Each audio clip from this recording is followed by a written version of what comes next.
Hello, hello, hello. What is poppin', y'all? Uh oh. Okay, that's gonna be kind of annoying. I might swap this back over to windowed mode real quick.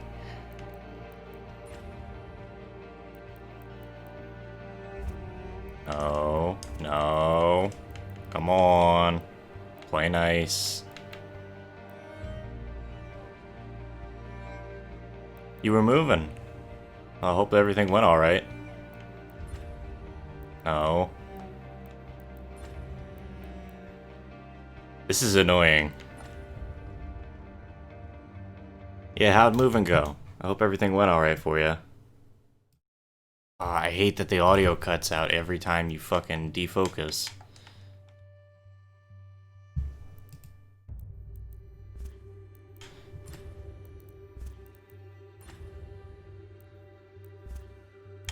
Mostly good, mostly done. Need to turn in old keys still, so that's happening tomorrow. Nothing damaged, not completely unpacked yet. Hey, you know what? Sounds like a good a start as ever. You've never seen any, you never watched anything about this game? I've played like 10 minutes, 20 minutes. I don't know a ton about it. However, my girlfriend has played through it and recommends that basically harder difficulties mean you probably gotta grind more or you're gonna get your shit wrecked. So in order to avoid grinding, what I'm gonna do is I'm gonna play on. She said easy. I'm probably gonna pick normal. I don't mind a little bit of grinding. It's just when it's like a crap ton of it that's awkward. But it's all good if you missed the past couple streams. You know what? There's no big deal. What you missed is the Daemon X Machina stream, which I still have to upload to YouTube, but the VOD should be up. And you missed a Bayonetta stream. Yeah, you missed Giant Robots. Honestly, the more I looked at the game, the more I went, I don't want to stream this. It looks like a game... It looks like a game that's fun. But I really don't want to, like... It requires too much focus. I'm not able to interact as much with everybody. Yeah. I want to be able to, like, actually talk to y'all and, like, enjoy the game. And that didn't seem like the sort of game where that was going to be able to do that. Also, hold on a moment. One of these days I'll get better lighting. Once you get used to it, it's not that bad. Yeah, I think the big problem is just, like, getting used to it's probably going to take a while for me. But maybe I'll stream it again at some point. I'd be more than happy to. I just need to actually have time to sit down and, like, get used to the game. And right now, my game time is mainly limited to... Excuse me. Yeah, I know. I'll tell you what, if you really want me to mess around with Custom Robo, we'll do that later. I'm gonna not comment on that. I'm gonna just let that happen.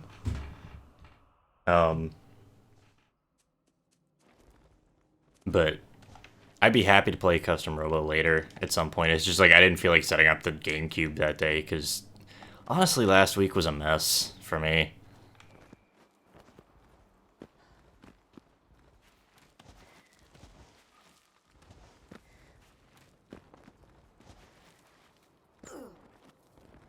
Oof. Yeah, we can definitely go back and play some more GameCube games. Custom Robo. I think I still have Kirby's Air Ride. Somewhere.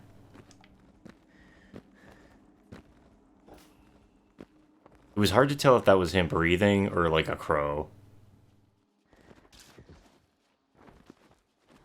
See, the first time I played this, I was having a hell of a time with frame rate, weirdly, which seemed bizarre. But, like, I didn't know how to fix it, so I ended up dropping the resolution, and that seemed to help. This game doesn't seem like it'd be that intensive, though. At least CPU-wise or GPU-wise, so... I don't know exactly what was up.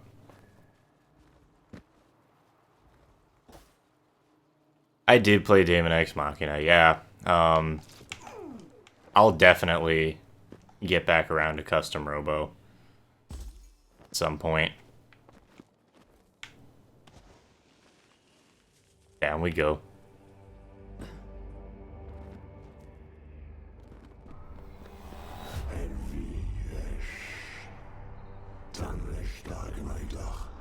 This is already interesting.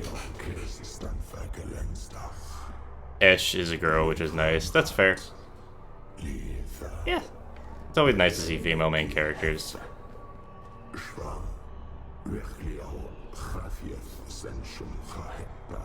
I don't know, I just like seeing interesting shit happen in games. Not to say that, like, I don't care about, like, you know, the gender or race or general identity of the main character. Because sometimes it is actually really important, and it's cool, and it's nice to see that representation, but, like, I don't know. Give me chic vibes with those clothes. I mean, she was wandering through a desert. So it's likely that she was from a region where chic's clothing was inspired from.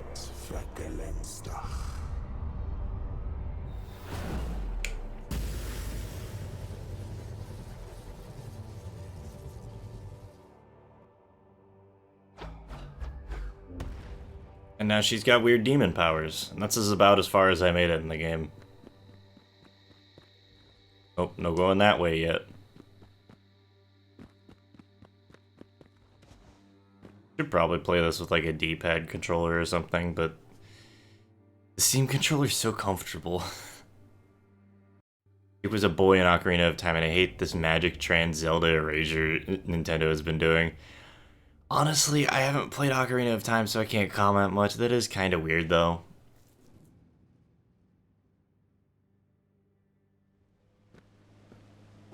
Very bizarre. You can do this to open the map. Sheik was Zelda in disguise, however, Sheik was a boy. It was magic that turned Zelda into a boy for a little bit. Because that's just what happened. You know, sometimes, there's a lot of times in video games where everybody just kind of waves their hand and goes magic. I think this is that's definitely one of those moments. Where it's just like, yeah, sure. Magic. Should add a magic, emote. Or not emote, a fucking point slot. Maybe I'll just make it like the donation thing. Who knows?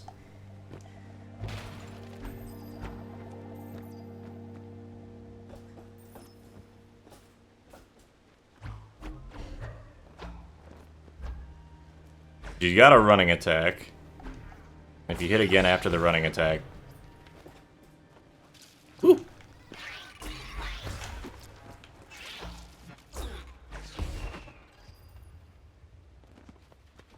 Got a little present for you. Uh-oh. Fucking dick.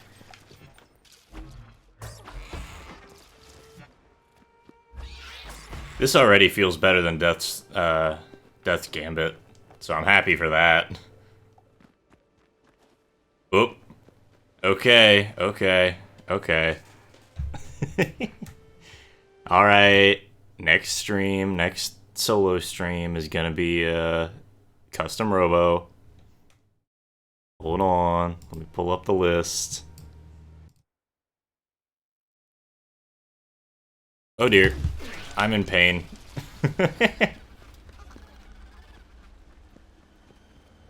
I saw it happening and was just like, oh no.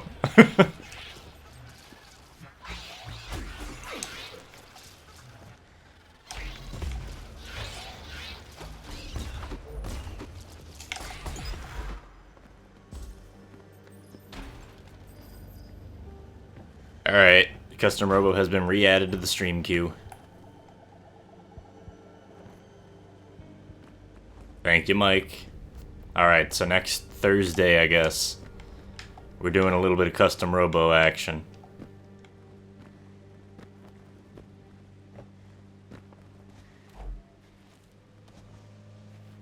What a weird piece of geometry. I could have sworn that would have been something weird. But then again, I don't know what this game's design philosophy is like.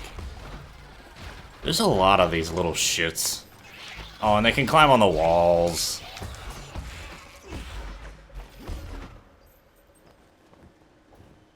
His random swarms should be great sometimes, depending on your build or terrible. Yeah. See, that's always fun.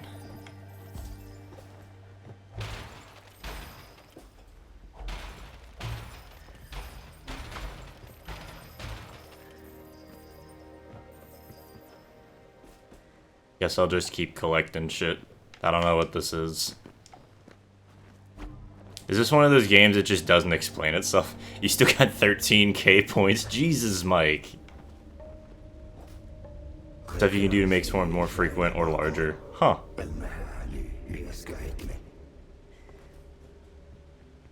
Alright, cool. So weird eldritch horror being likes to comment on shit that's happening.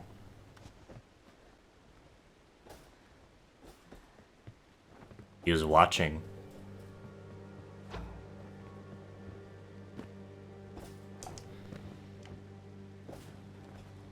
Yeah, but I don't want to go through multiple platforms. That's locked. I like the mini-map. It'd be better if I, like, could situate the mic in a way where I could see it. There we go.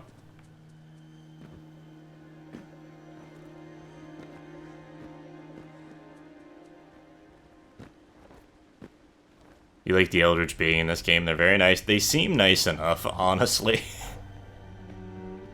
For being an Eldritch being, they decided to welcome you to their home and just went, hey, let me help you out, Chief. Okay, not really. Look, they're an Eldritch being. At this point, you just sort of take whatever you can get.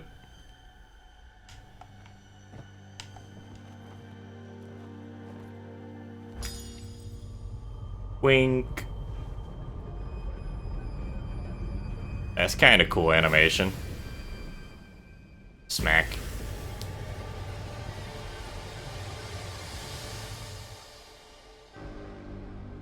Deflecting shield absorbs damage and regenerates over time.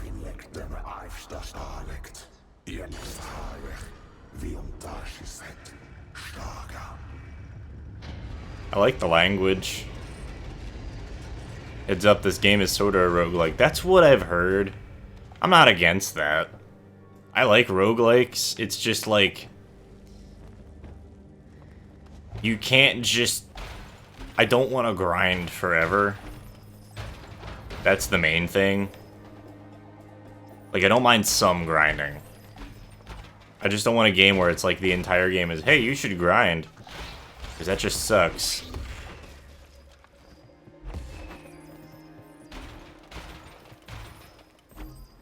I like roguelikes, honestly. Like, I've played a shit ton of... I used to play Ancient Domains of Mystery.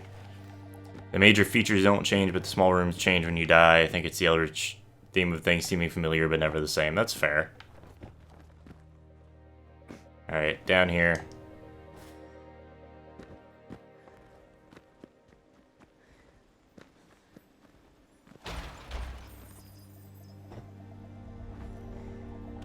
I actually haven't taken any fucking health damage. Didn't think there was a lot of grinding on this game on normal. I mean, I'm playing on normal. From what I've heard, there's a little bit of grinding on normal, but it's like not terrible. So like I'm fine with that.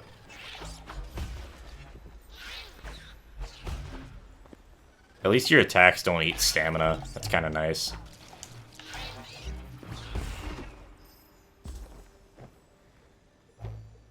I want to hit it. Let me hit it.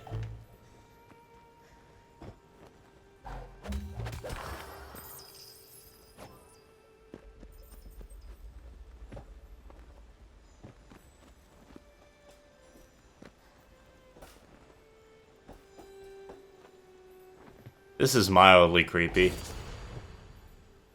You tread more lightly. Oh, it's a speed up.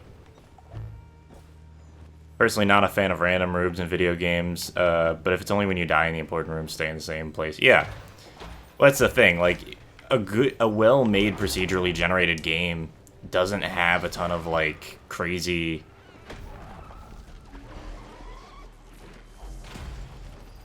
A well-made procedurally generated game will have some things that stay the same and some things that are very different per run. It's like Borderlands. Borderlands, the story's the same, but the weapons you get can be wildly different. So even if you pick the same build, you might be more or less effective or have to build slightly differently to make the best of the weapons that you have. Oh, I was gonna say, does this speed up have like a timer? Because this is fucking forever. I see it now.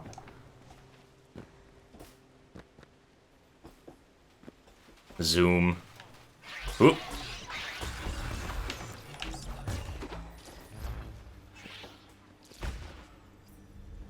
Zap.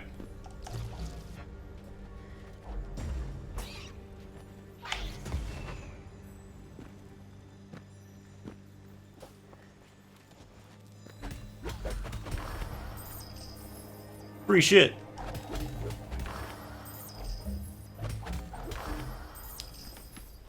Or you play Anarchy Gauge and win the game by shooting the floor with a white shotgun.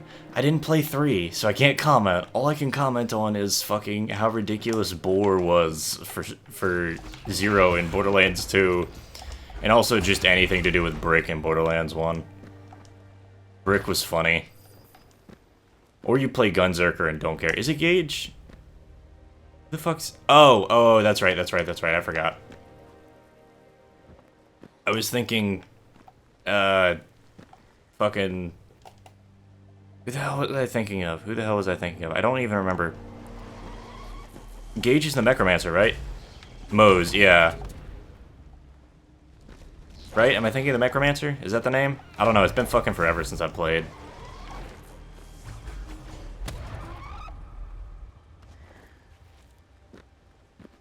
Yeah, okay. Also, hi, spoilers. It's nice to see you. It's already up here. I never remember the names. I only ever remember the classes. Except Krieg, because my friend only ever calls Krieg by his name. Oh, this is a bad spot.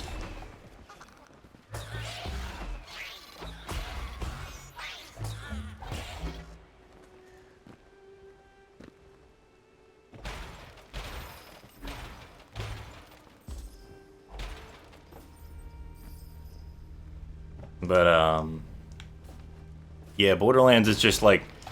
I mean, there's obviously ways to build correctly for everything, but honestly, like... When you get to the end of the game, it's, like, 5 or 6 weapons, especially when you get on higher difficulties.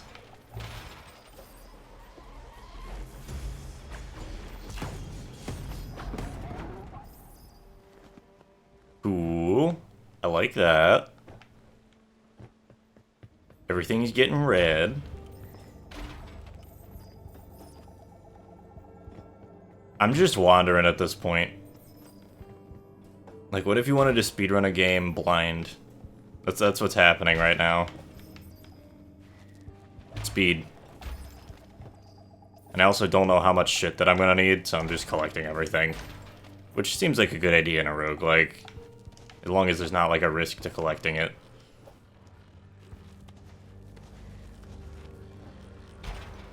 Okay, so this is back up where we were. What the hell is that? All the XP.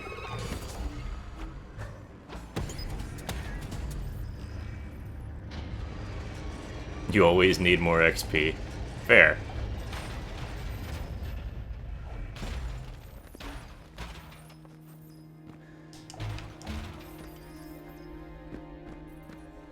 Give.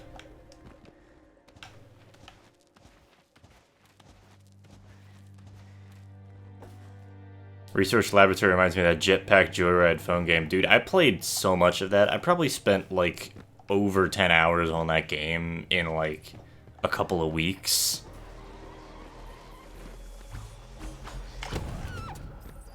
Fucking curb stomp them. Woo!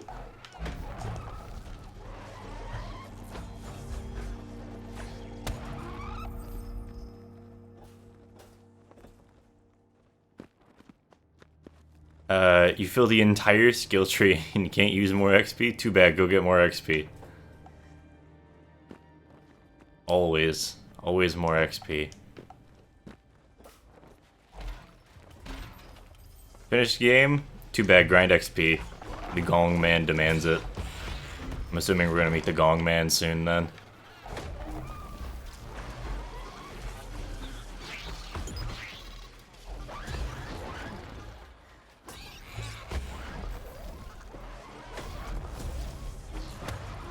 There's a lot of shit going on.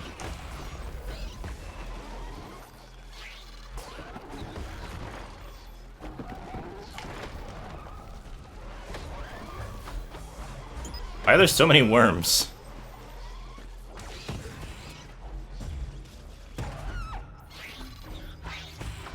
Gongman is endgame nonsense. He was added for free. Oh no.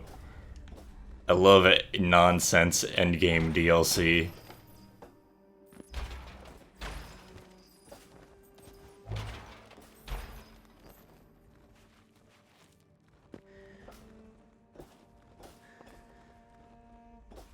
Sound design's not terrible.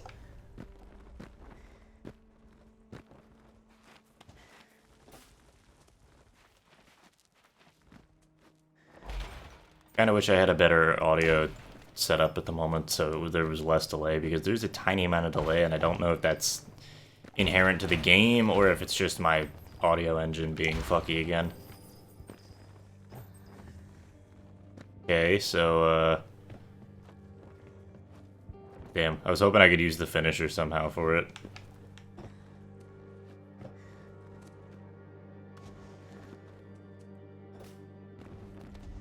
Anyway, how y'all doing today? Everybody doing alright? Having a good day, good week, good month, good Halloween, Spooktober? You have a good September? How about a June? How was your June?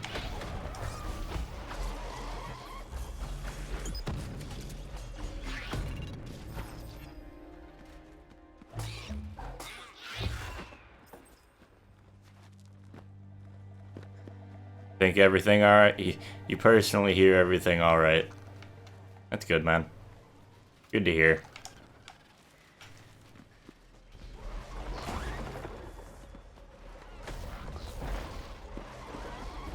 Zoop.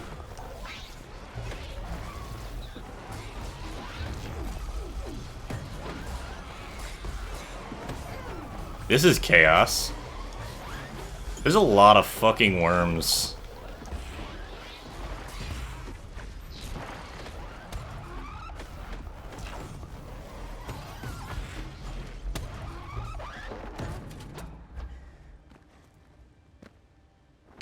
The charms you can get, basically, you can only equip 3. Base game, every charm has a level 1 through 3. Gongman adds rank 4. But every enemy becomes a max power enemy, and bosses can be refought to grind rank 4 charms. To do this, you also lose a charm slot. Gongman is bullshit. I love it because there's rank 4. The rank 4 charms are OP, but the bosses are so hard you need the bullshit to stand a chance. It's a weird, pointless grind that I love. Be right back, dog crazy. Uh-oh. Not dog crazy.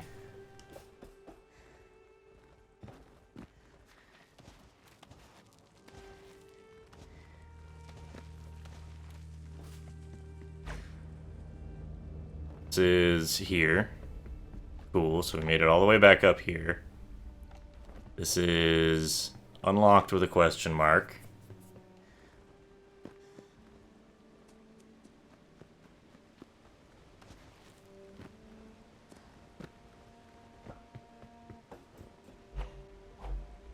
I get a feeling there's some silly nonsense you can pull with the wall jump.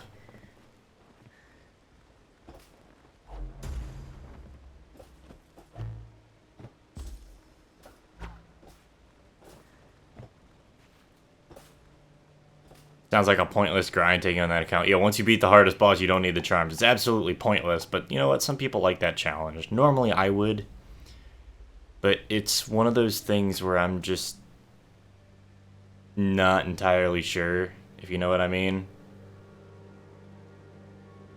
Like, maybe I'll like it, maybe I won't. It depends on how much I like the game. If I like playing a game, if I like that sort of system, I'll sit there and just mess around with these super hard bosses for no reason. There's a reason I'm going through Bayonetta on hard and probably on hardest difficulty, despite it being a massive pain in the ass.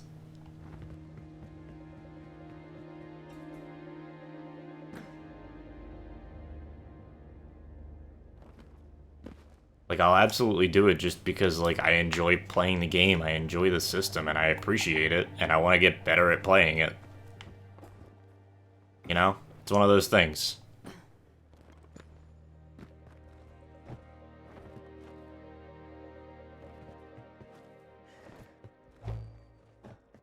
Map gives a lot of Metroid 64 vibes. I never played Metroid 64. I've actually never played a Metroid game. Well, that's a lie. I suppose I played a little bit of Metroid Prime with friends, but actually I'm kind of sad we never got that series finished recording.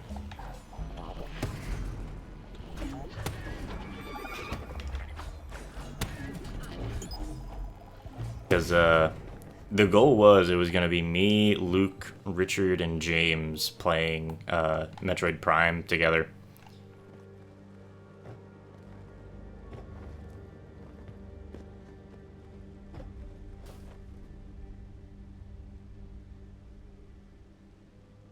You meant Super Metroid. I figured you meant Super Metroid. I didn't know, though. Yeah, for the SNES. Oh, I know what you meant. Super Metroid's a good game. Honestly, the original Metroid's a good game. It's just aged like shit.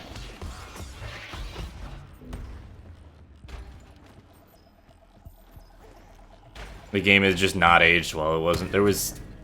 We've evolved since then. Metroid good. I just haven't played any of them because, like, I never owned any of them when I was a kid. I never really, like, felt the need to go out of my way to find that franchise.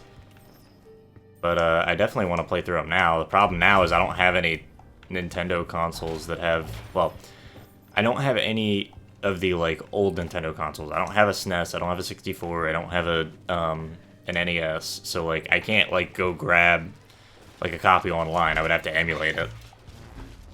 The 3D Metroid games are really good. Even from the little bit that I've played, I know so many people who recommend them really highly.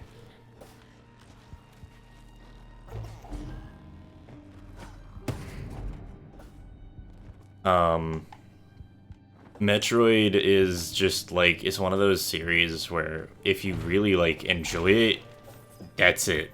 Like, you're just going to enjoy most of them. PS use aerial attacks to get a little higher up attack and extend your jump with neutral attack combos. Yeah, I've been slowly toying with that. That's what I was doing for those treasures early on.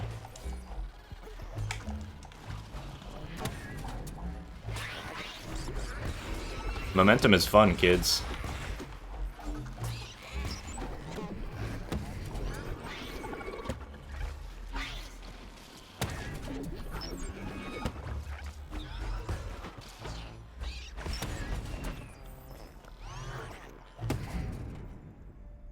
Only 3D Metroid I ever played was Other M, and you were terrible. The problem is Other M... Isn't Other M the bad one? Or at least the one that people don't like? Like, it takes everything that's supposed to be a Metroid game and just sort of threw it out the window. You can good stuff with it. I think it's possible to sequence break a little. It wouldn't surprise me. I mean, you can do it in Shovel Knight. Other M was the bad one, yes. Not that I think that it's a terrible game from what I've heard and seen. It's just, it's a bad Metroid game. They lost what Metroid was in trying to make a story-driven game rather than like an environmentally driven game. You know, they lost a lot. That being said, if somebody wants me to play Other M on stream, I can do that. Or Super Mario Galaxy. I've been thinking about that one a lot lately, too. I feel like I missed something. Probably not. But I feel like it. You know? It's about a feeling. That's a lift.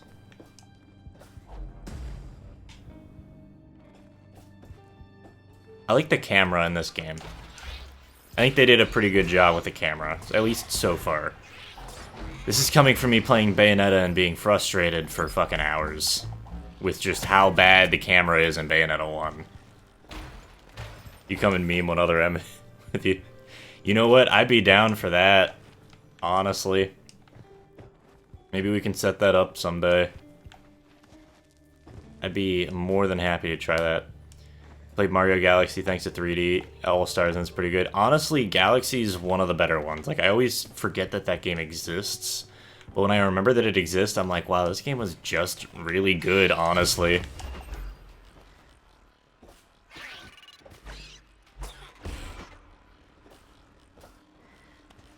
Let's make our stoic female lead with an established personality as a badass, capable of genocide, desperate for a man's attention. Exploration, I think you mean stealth sections and linearity, and then, like, weird running sections. Also, stealth sections aren't bad. I like Metroid Zero Mission's stealth sections, genuinely. From what I've seen, they look really fun. And I think there's some similar stuff in,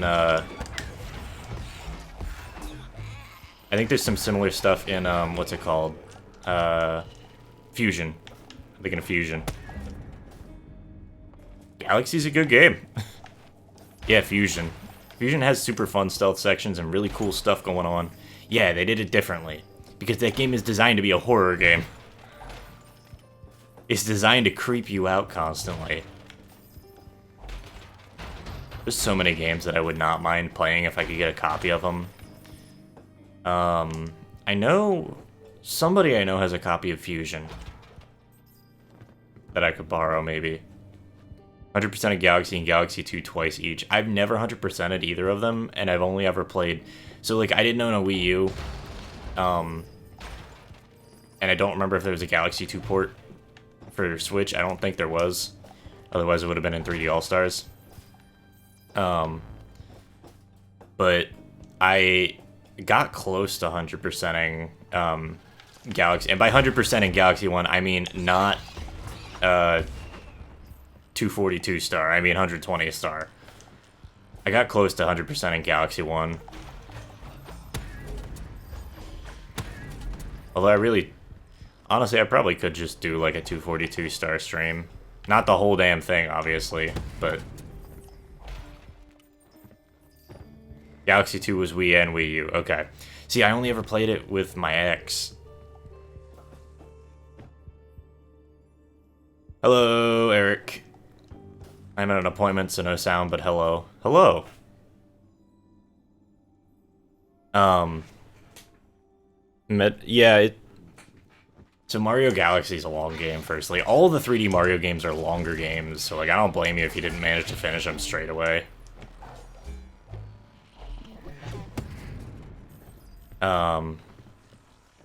But Galaxy 2, I only ever played with my ex who had a Wii U, because, like, I forgot that Galaxy 2 even existed. And by that time, I, like, had sort of jumped off of the Nintendo console train.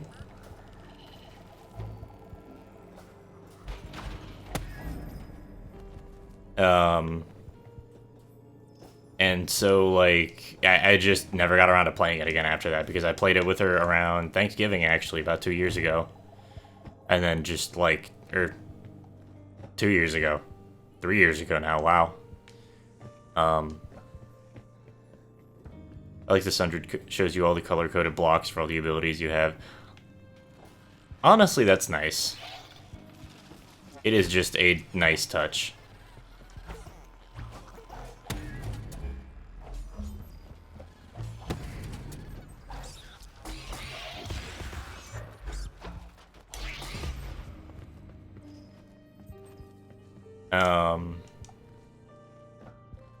What was I gonna say? Okay, so you say you get through there. You have audio temporarily. Hello! I think it's possible to chain wall jumps and up aerial attacks to gain infinite height. That sounds great. I should try that at some point, I suppose.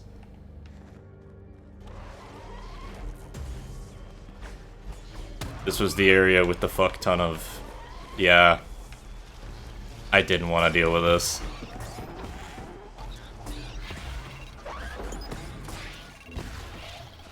Oh, fucking lord.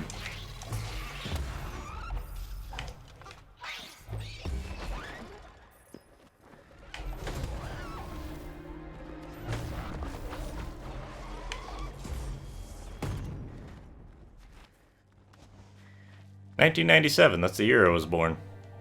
I don't mind giving that information out on the internet."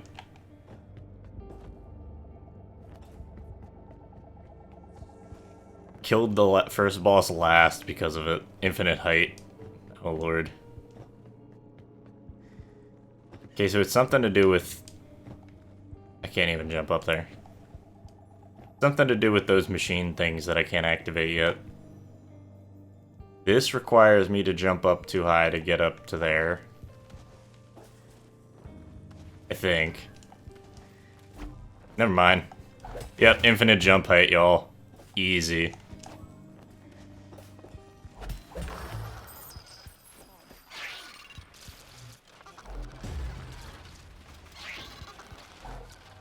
I like the AI that they developed for these guys because it's actually really smart in how it tries to get up here.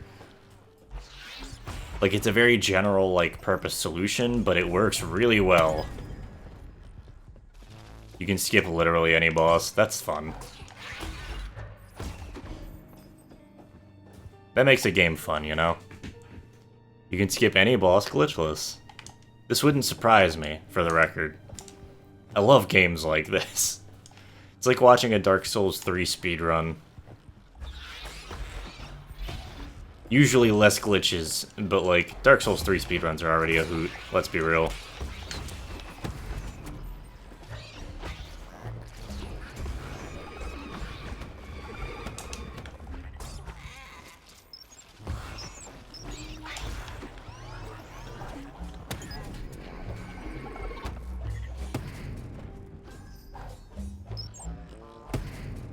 I like the little robot thingies with eyes, they're fun. You have to do the zones in order, but you don't have to fight any bosses until the end. To get to the end, you have to fight all 3 bosses. To get to a new zone, you do not. Okay, so that makes sense.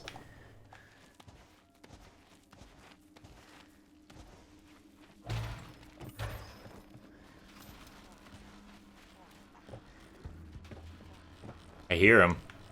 I hear him coming.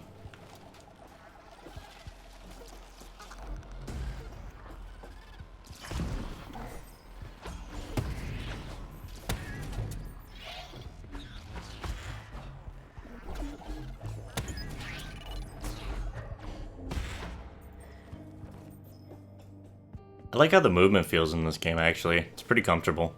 Kill them all, the gong demands it. We'll get there, okay?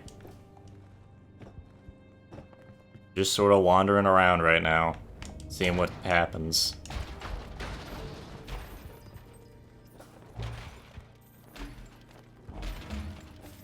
I want to unlock things, I want to learn things, I want to figure out how this game works, you know? Accustomed to a huge amount of bosses because of Hollow Knight, which contains 52 bosses. That sounds a bit high, but I would believe you if you're counting, like, the Gods and Kings DLC, I guess. Killing things gives you XP. You learn something new every day, you know? Killing things and breaking things gives you a lot of XP, apparently. The more you know. What does this room mean? This is very esoteric. Breaking boxes gives you XP. In fact, I'm pretty sure standing still and taking a shit would give you some XP if the game let you do that. Hollow Knight Wiki claims 47 bosses. Fair enough. Oh, now you start talking. They also activate the defense systems. HK-47? What is that in reference to? I don't remember anymore.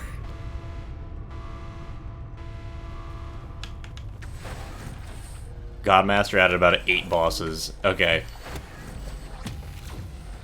Now we got lasers.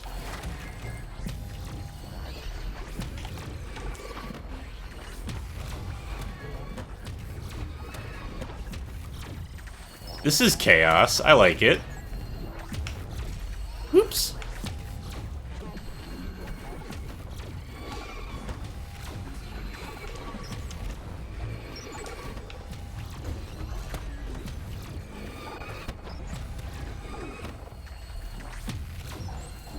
Hey guys, they call them meteoroids. It's like Metroid, right? I'm just now looking at the fucking names for these things. This is a good time.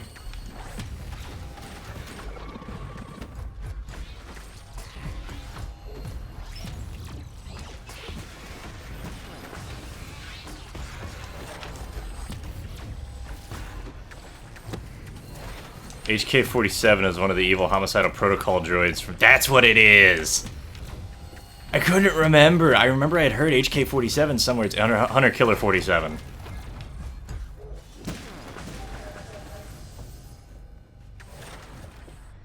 You can buy him because he can translate sand person. That's right! No, I remember this. Somebody sent me the video of HK-47 talking about, like, hanging with a Sith Lord or something, and it was really funny, because he was just so matter-of-fact about the whole fucking thing.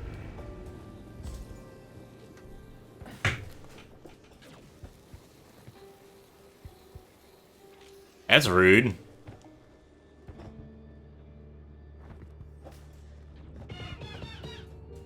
Balls, thank you for the sub. I appreciate it. I'm very glad to see that the fucking subscription shit is still working. I appreciate it a lot, thank you.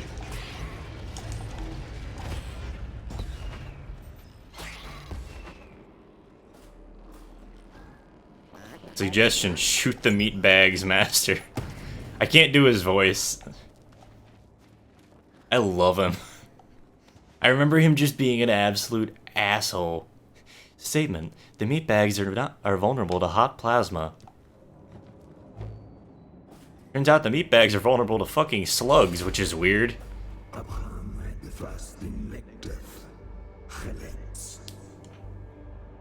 I love how normal guns in Star Wars are such a fucking weird thing.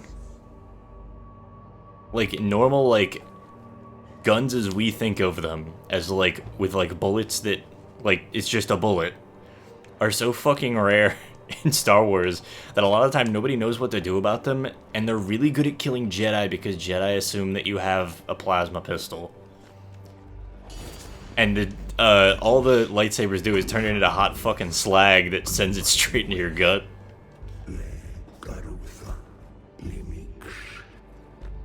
I think that's like my favorite bit of Star Wars lore, is that actual guns are really effective against Jedi. It's just laser blasters that suck. I'm gonna listen to this again. Well, read it. Listening to it is gonna get me fucking nothing.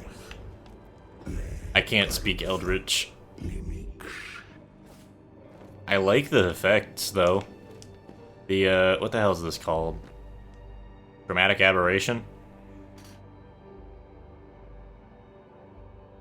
I love in Republic Commando how they comment on guns that look like they have bullets. Why wouldn't everybody use normal guns in Star Wars? Well, because normal guns are really expensive. Plasma pistols are really cheap. And they're really easy to use. Like, there's no, like, you don't have to worry about, like, recoil or anything. So, like, they use them because they're super cheap to produce. They have effectively infinite ammo, or at least very high ammo. And so it's like, it's really, like, they're just generally more effective, but if you need to kill, like, a Jedi or something, nobody knows what to do when you shoot him with a fucking normal gun. It's really funny. It's like the only bit of deep Star Wars lore that I know off the top of my head, and it's one of my favorite things that I know about Star Wars. It's a manufacturing efficiency thing more than anything. It's just like they're normally better to use. It's just sometimes there's certain situations where it's not useful.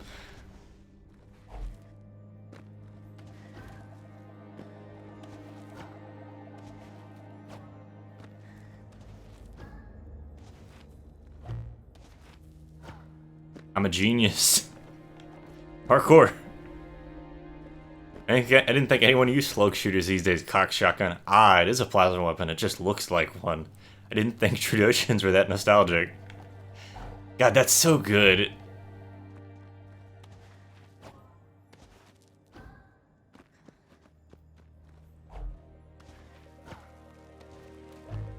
Fuck.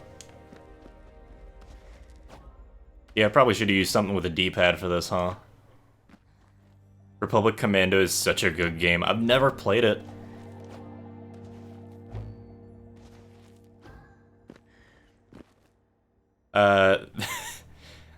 Then the Sith Lords should carry a shotgun with them at all times, so when it's done, they should conquer the galaxy, no problem.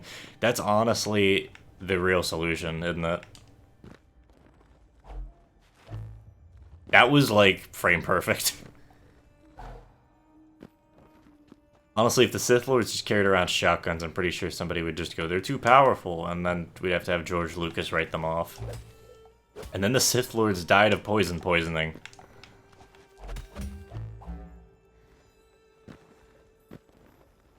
Republic Commando is what if Halo but Clone Wars. Okay, okay. That makes sense.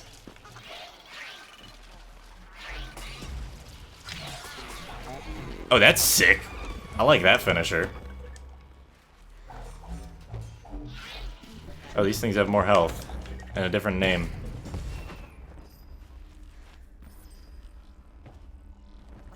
It's also super good. At first I thought you were going to say something about Halo Wars, and I was like, oh no. I don't mind Halo Wars. I actually kind of like RTSs. I'm just bad at them.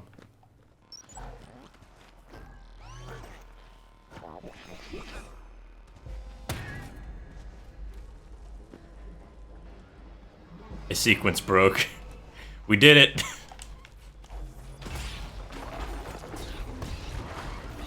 I really like the momentum mechanics on the attacks. It's really funny. You broke. I sequence broke the red. Oh, the red because I sequence broke. Ah.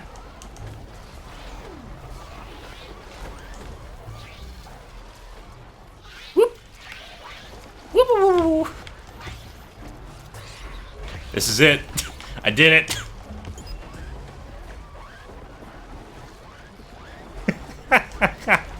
The fucking worms. This is great.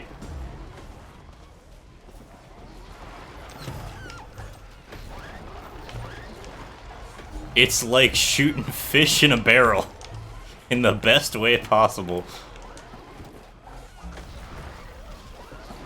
This is fucking great.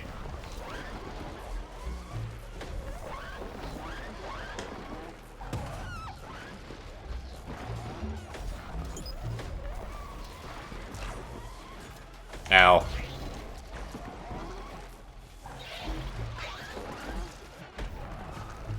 One of them figured out a way up here. Let's see if the rest of them can.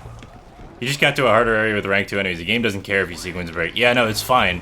This is just funny. I'm also out of health elixir, so if I die, I die. It's whatever. This is entertaining, though.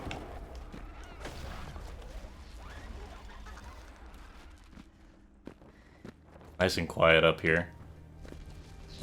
I hate games that penalize you for sequence breaking. I'd rather you just either fix it or do something stupid like this.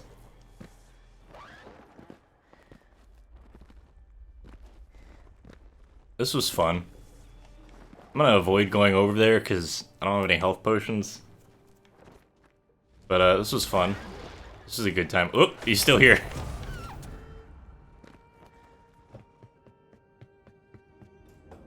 That was a good time.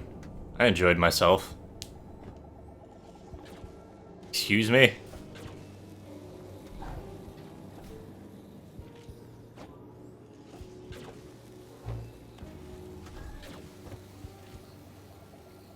Who needs elevators?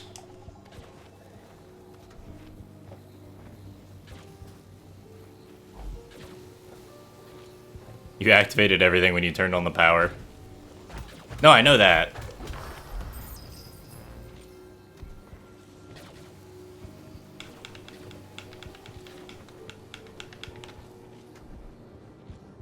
Oh, that's really smooth, actually, animation-wise.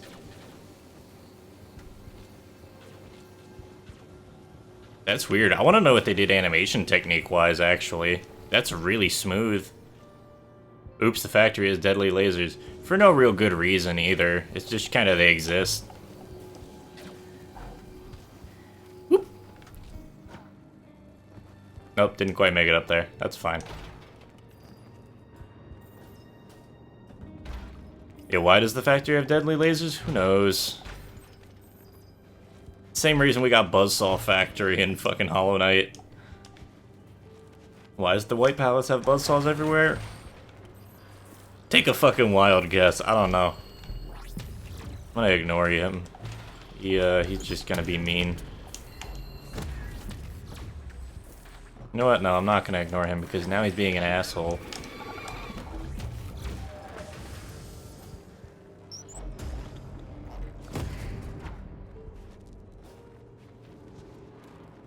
There's a reason that they've already hinted at a little. Good news, I'm not paying attention to the plot that much. I cannot focus on reading the fucking things that they put out earlier. There's defense systems. Why would the factory need defense systems? Endless hordes. That's a good sign.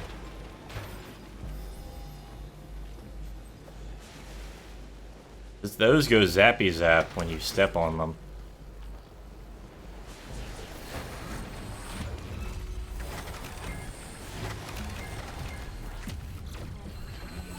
Yeah, this is also a bad area to be in, huh?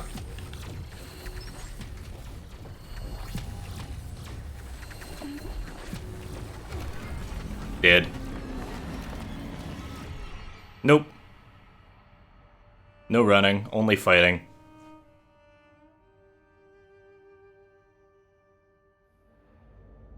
Perk advantages always outweigh their disadvantages. Somehow, that just makes me doubt.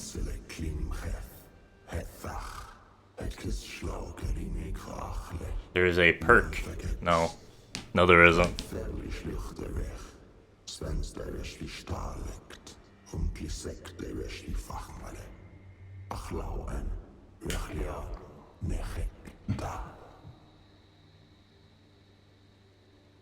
Alright.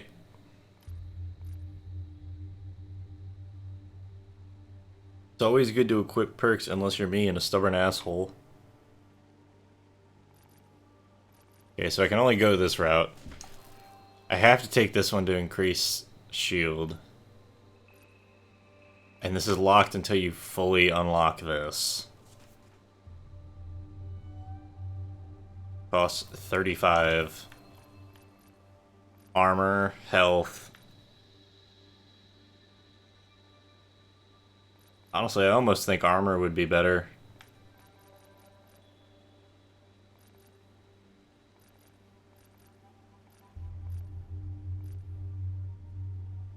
Ugh.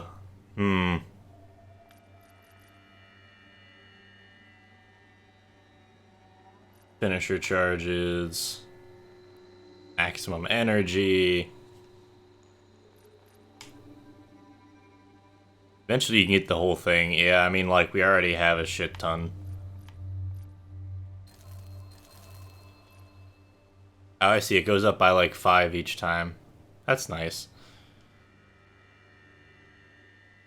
What did he say? More money? Take shield regen. Take melee damage. Max health upgrade is nice. More armor. Reduce shield downtime. More shield. Last one is either energy.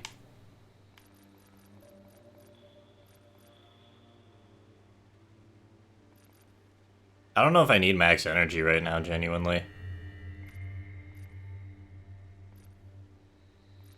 Maximum health elixir capacity sounds really nice. Let's work towards that. Hey. Alright then. Off we go. Zoop.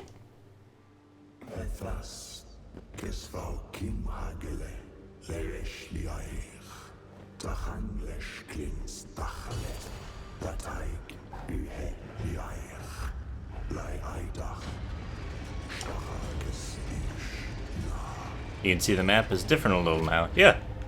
General areas stay the same, but how you get there changes. Hey look, a thing. Health charm rank 1.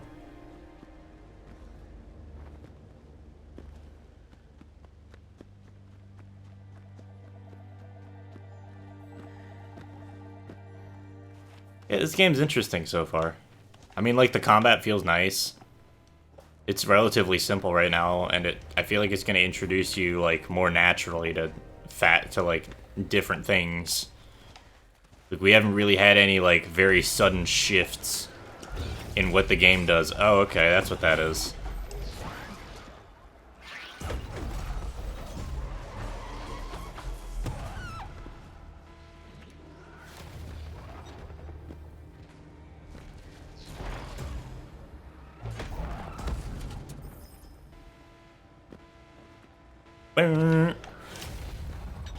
Crunch.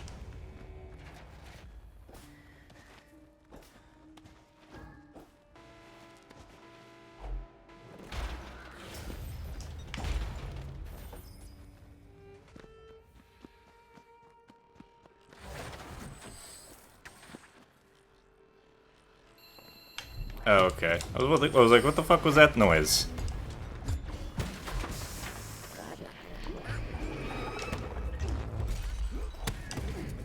Help. I'm being attacked. This is just me, like, not paying attention anymore to what's happening, admittedly.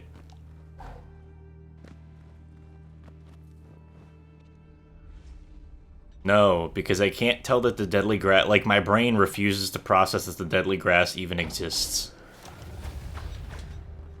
That's the problem.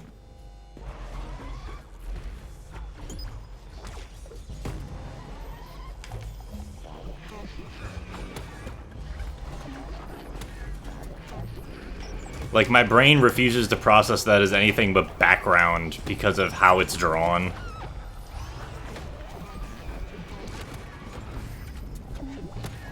Glowy treasure means it's a horde fight if you hit it. Got it. Good to know.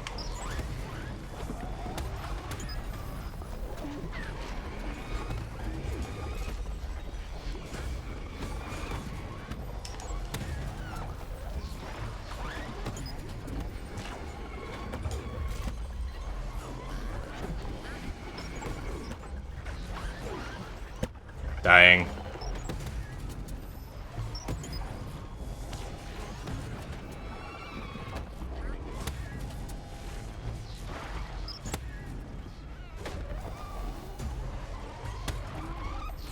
Okay.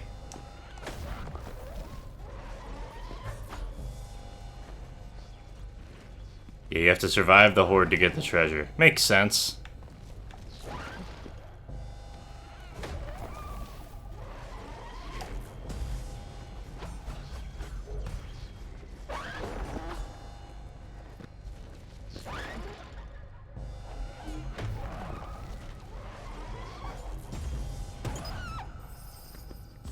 Cool.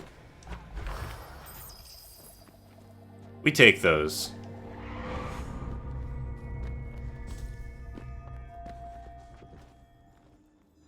Gold worm might give a perk, so that's cool. I gotcha. No perk from worm. It's alright. We got a perk anyway.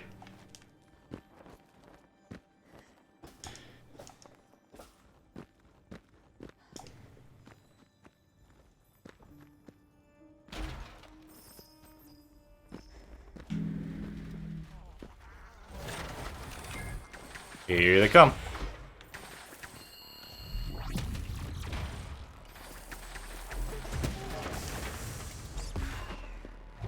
I like the Thundercats.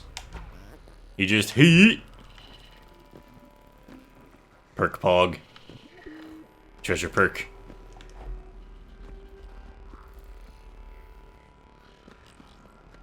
Where am I going? Don't know yet. Figure that out when we get there. Okay, so that's the research laboratory.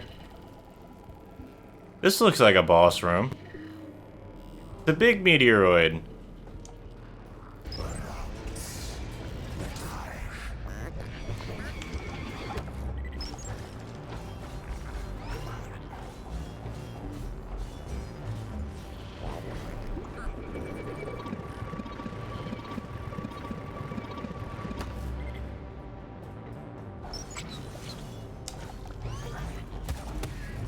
Uh-oh. We hit a second phase. Oh great, he just starts spewing shit out. Wonderful.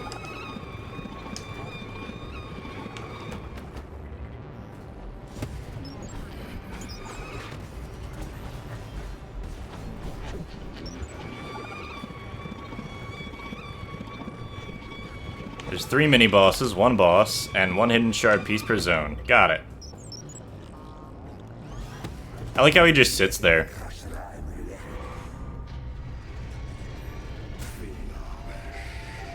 Elder Shard Fragment, Golden Charm.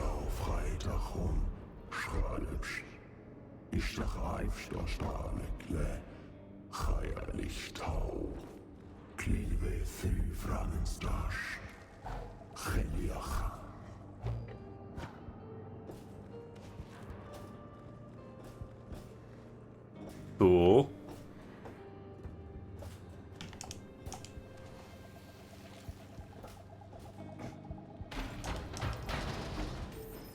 This is interesting. Can you just evade through the lasers? Elder shards are fun once you put them together. Or you get them from a boss, gotcha. Alright. Well, I guess we're collecting, huh?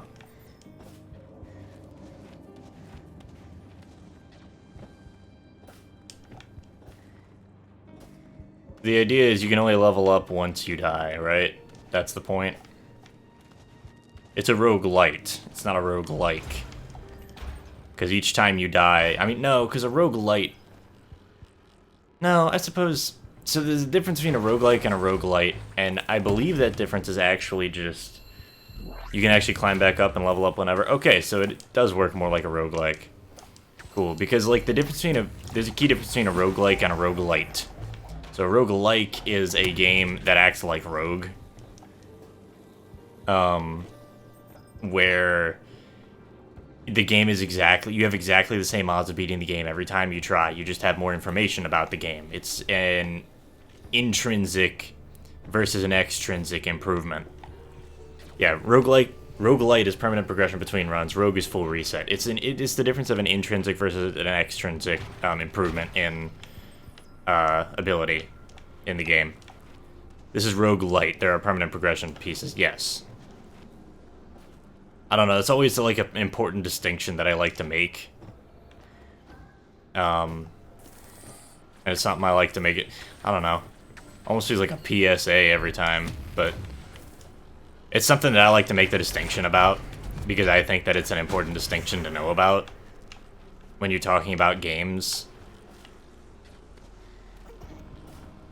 Big yellow masks or upgrades. Yeah. Okay. Got it.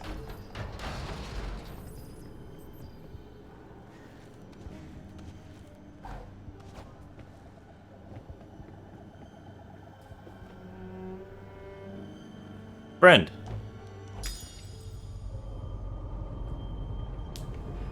This suck.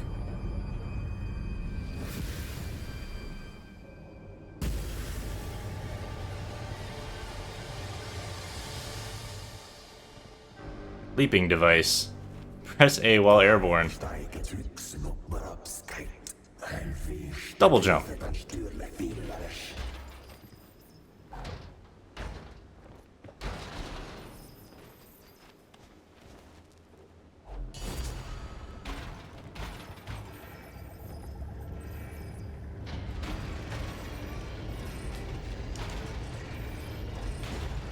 I feel like if this is one of those games that you showed to somebody who's never played a video game in their life and they just sat down and played it, they would be frustrated, but if they sat down long enough to really, like, understand the game, it would be, like, a good experience for them, you know? Because there's definitely some games where that's just, like, not the case. Where, like, if you sit them down with it and just be like, this game is weird and sucks, like, that's all you would get out of it, period.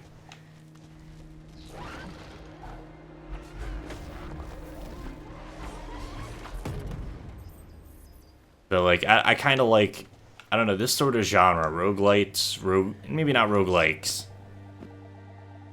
This game does a lot of things right. Even just, like, looking at it right now, I can see, like, it feels like it's doing things right. Yeah, and it's pretty.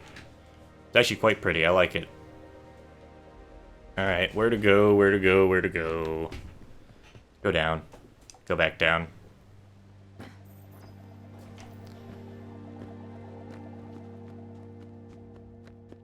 I'm gonna go right. Because now I can double jump.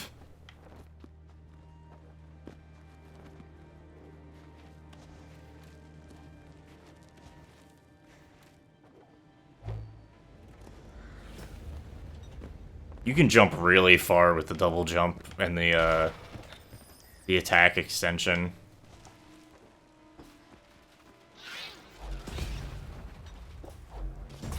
Okay, so now we're in a new area again.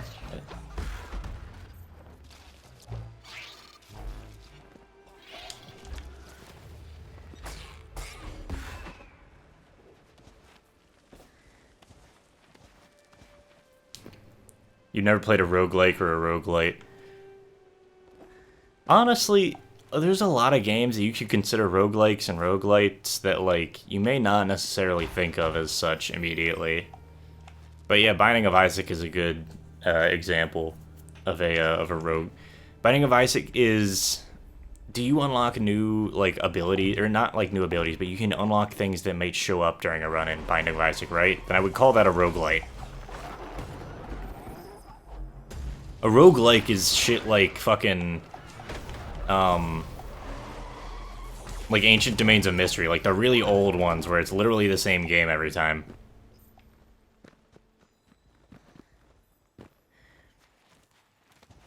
Yeah. It's the only game of that genre that's caught my attention. That's fair. I mean, like, there's a lot of different, like, things that have been done with the genre. It's a very vague genre description, really. Like, it's generally a dungeon crawler, but, like, it doesn't even necessarily have to be that.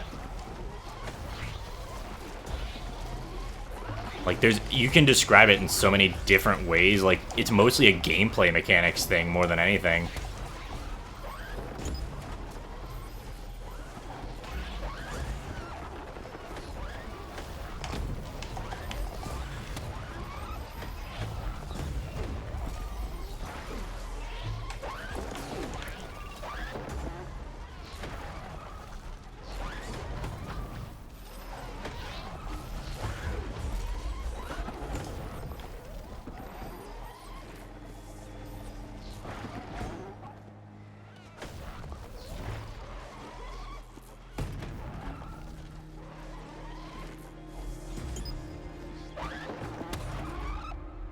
You tend to consider stuff where new unlocks are permanent or automatic count, like the Enter the Gungeon's gun unlocks. You just expand the loot table. Well, that's the thing. Sometimes those sorts of games are almost impossible to beat without those unlocks. Like, I would say if you can complete the game 100% without any weapon unlocks, like if you boot the game up fresh and manage to beat it 100%, then I would consider that a roguelike. But if you, like, have to do some weird shit to unlock a true ending, I would call it more of a roguelike, or more of a roguelite. Like, Hades is a roguelite. Hades is absolutely a roguelike.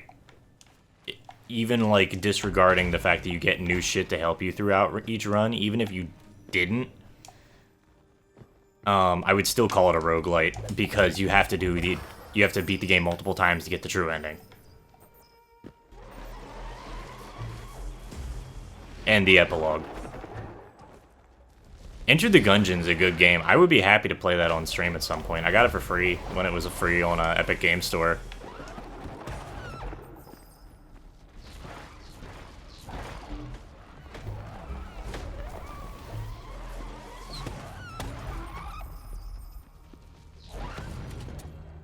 That was fun. You just curb stomp him out of existence. Yeah, Enter the Gungeon's a cool game.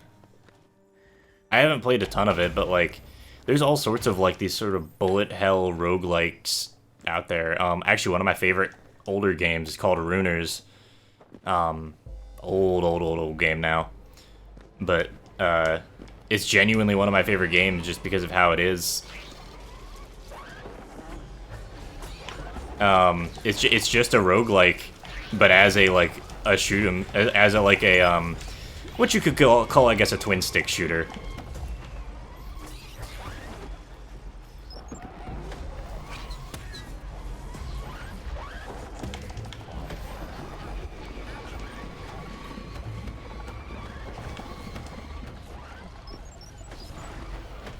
gonna focus on this a little bit so I don't die.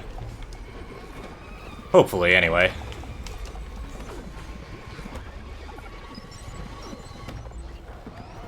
I might die.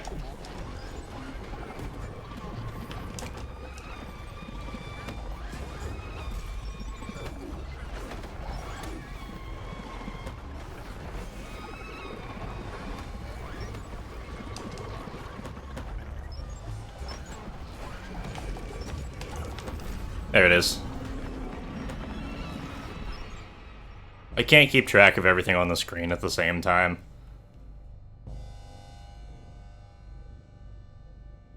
So, yeah, I'm probably just gonna die a lot because I can't deal with hordes in this game.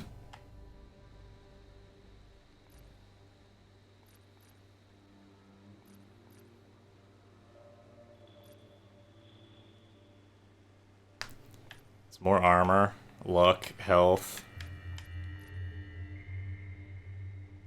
I have not played the Hyrule Warriors demo. I haven't pulled out my Switch in forever, actually. I should get around to doing that again. I've never played a Dynasty Warriors game. I'm genuinely, like, not even sure what the gameplay is.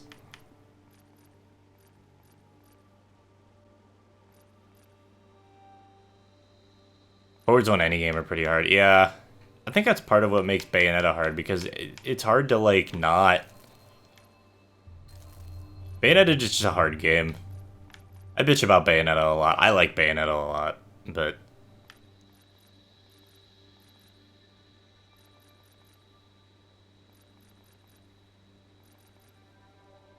Critical hit chance up. I could just go for like a straight damage tree.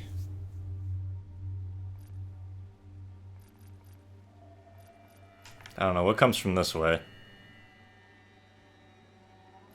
Healing proficiency, that's an extra perk equip, that's nice.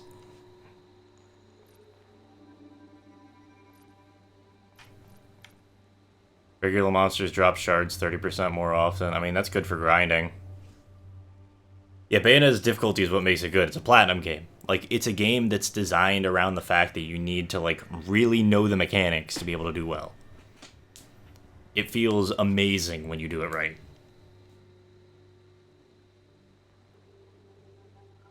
Increases chance of landing critical hit by 10%.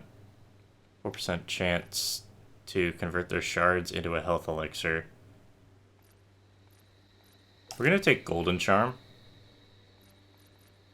for grinding purposes.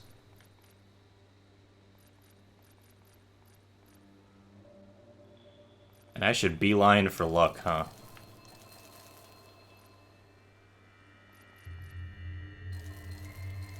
I guess I'll take the melee damage upgrade. That's gonna affect over here too, right? Yeah. Alright, so that's fine. Oh. Go away. Whoop. Down we go.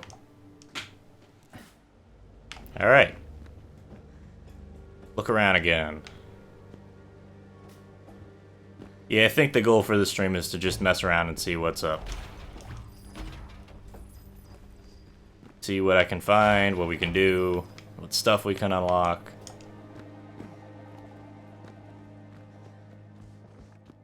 I'll admit I normally like fixed map games more than roguelikes as far as procedural generation goes, but like there's still enough exploration here and you're still gonna find the same consistent stuff throughout every run.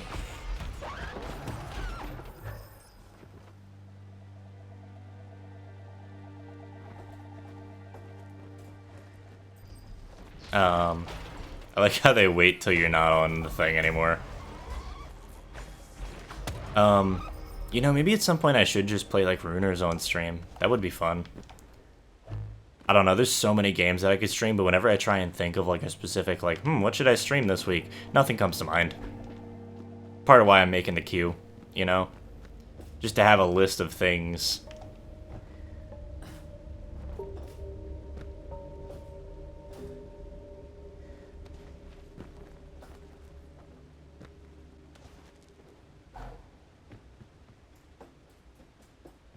Alright, so both of those are locked. I can't get them from this side, so... Can't unlock that room yet. It's not locked from the other side, however.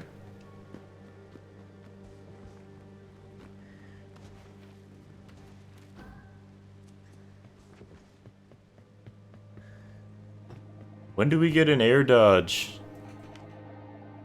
Kidding. Why would you need an air dodge in a game like this?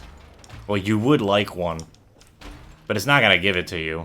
Because, like, the dodge itself is an action that requires a lot of, like, commitment, really. Like, it's still pretty fast, but it still requires some level of commitment.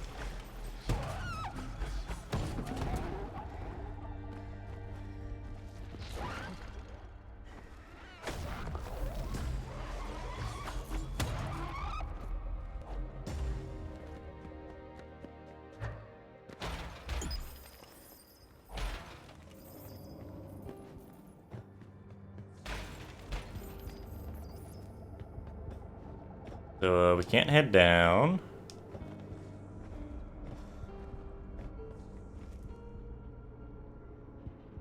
We can head down the other way. I want to go unlock that thing.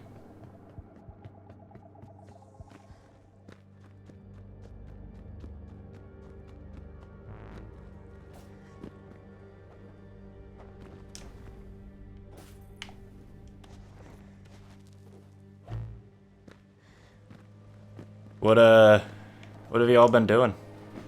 You know, free time wise, y'all find any good games to play? Find something new to do? New hobbies? Interesting shit going on? Now, Treesap just said that she's finishing up moving. Yeah, laundry, missed a bit, but you're back. Welcome back.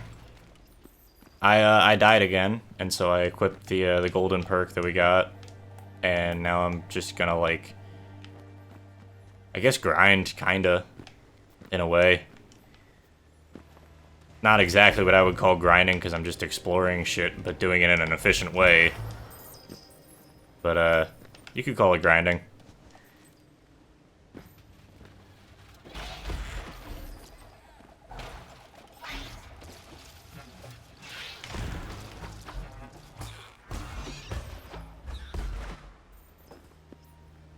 Been playing Daemon X Machina, finally have all the boss drops. Nice. Very nice. Yeah, I'll definitely get back into that at some point. Maybe once the semester's over and I can just sit down and grind stuff out. Because like I said, I'm not against grinding as long as the game makes it fun.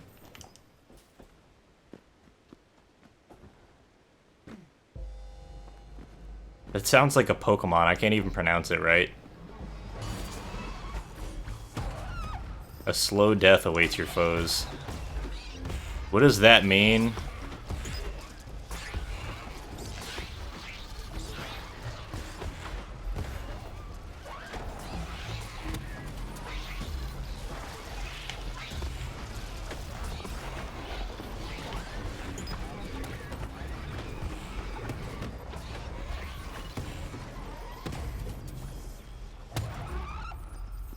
Oh, I have like a poison thing. Huh. Yeah. I realized it at the end there. Okay. Passive poison is nice, I guess. I don't mind that.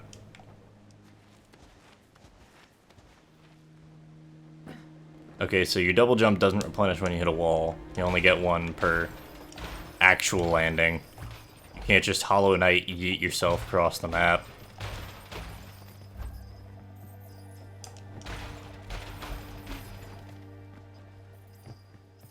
You have the Deluxe Hyrule Warriors one or whatever, it's fun. I gotcha. Yeah, like, it seems like a cool thing.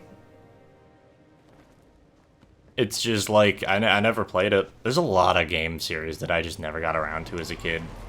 You know, I never really got those sorts of games, and that's alright. Like, I'm not mad about it or anything. It's just like, that's what happened.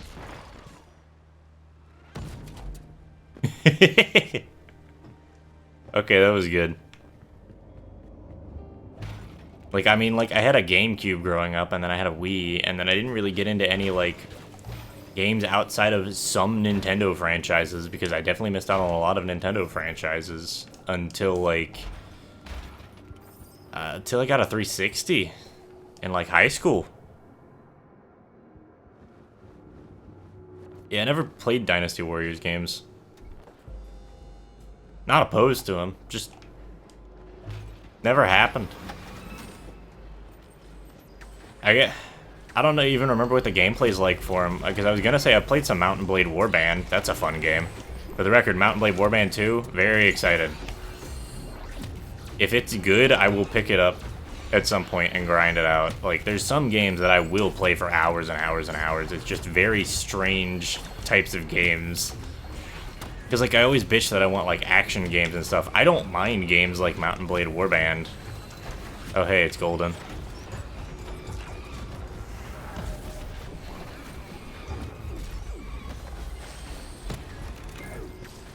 Get me out of here.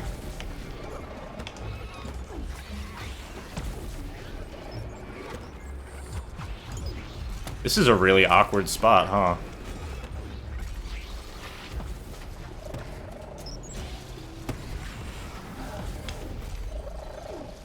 I keep trying to dodge away and dodge into the fucking spikes.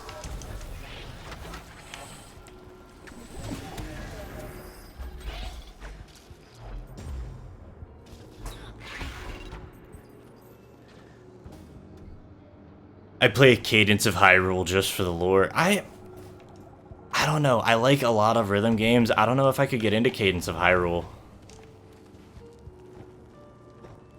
Like, that sort of Crypto the Necrodancer thing has never really been, like, something I'm very good at.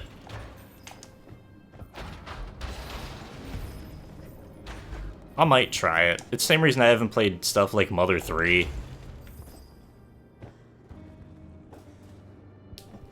Yeah, like, it's not a bad game.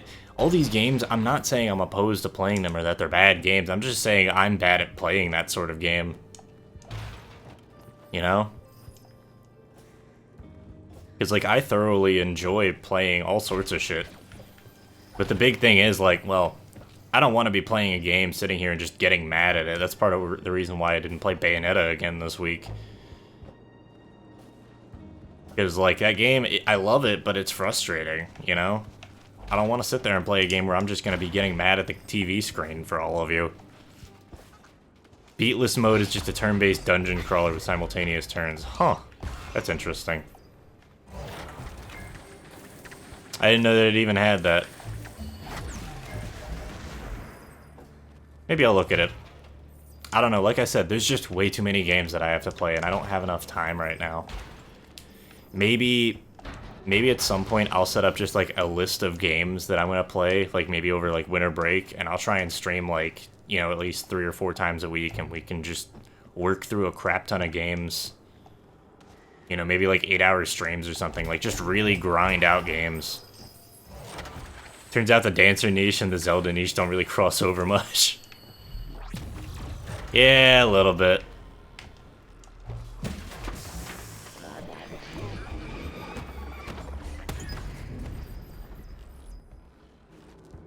Like, it was a cool idea, but it was mildly confusing when I first saw it. I was like, why does this exist?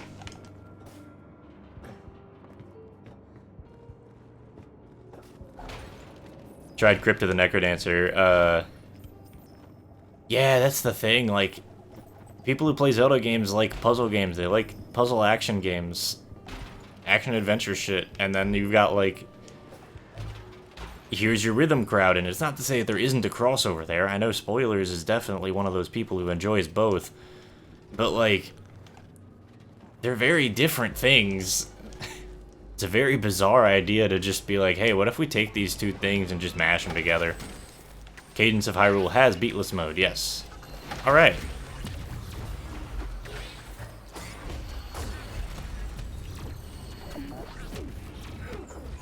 You wanna stop?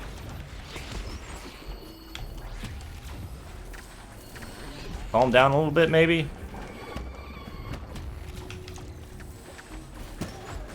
I literally couldn't go down.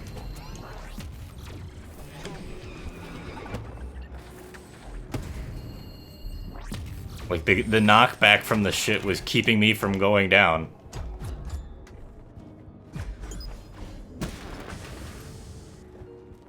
Worth trying again. Yeah, like I said, There's just too many games, honestly, for me to play. There's so many games that I have bought that I haven't even touched, let alone games that I haven't bought because I know I'm not going to get around to them anytime soon. But I want to try. Like, I have Dark Cloud, I have Final Fantasy VII, for fuck's sake. It's just sitting there. Like, I have the original Final Fantasy VII. Just, like, sitting in my room, doing nothing. I got that 4 years ago, or more, maybe. Like, what? Snipers accidentally sequence break me with knockback before. That's funny. What is this power-up? Eldritch energy traverses your foes. That's vague, but okay.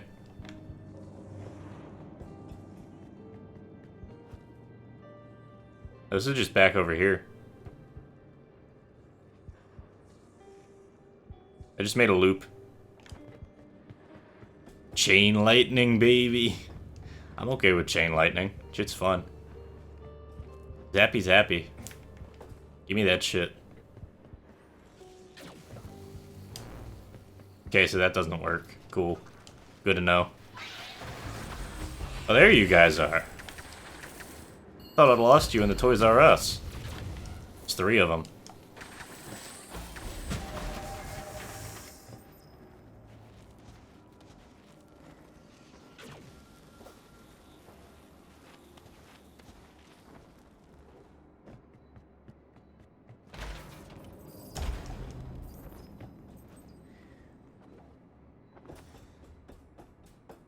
Yeah, that's another thing. I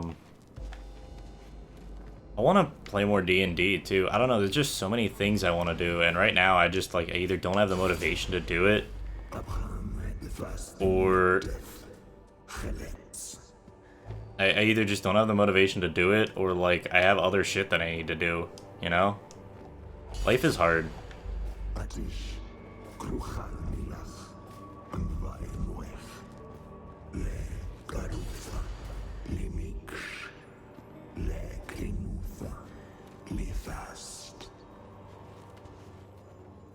If you check on the map, doors, you've never used Pulse or some shit. Okay. Good to know.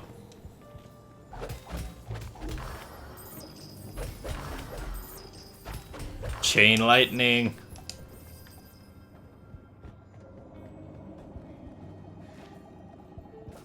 If only. This is back towards that end. Big rooms stay the same, small rooms change. Means that this way is that place where I got fucked before.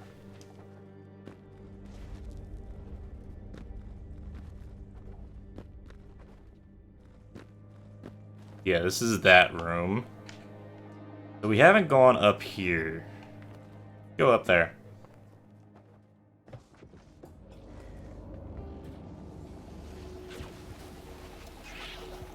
Uh-oh.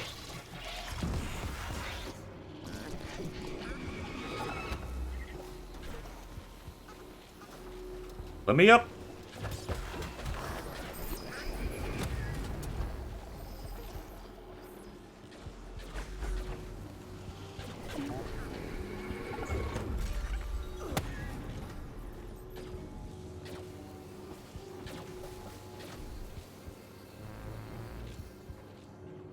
Kind of nice to have two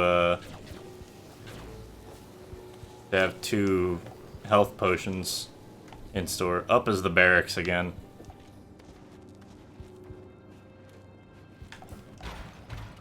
Well, there's a couple of doors that I missed up top. So we'll head up here.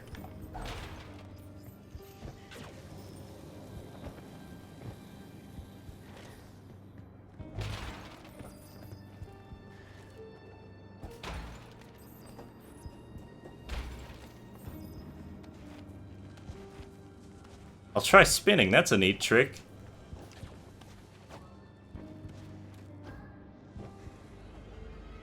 Barracks time.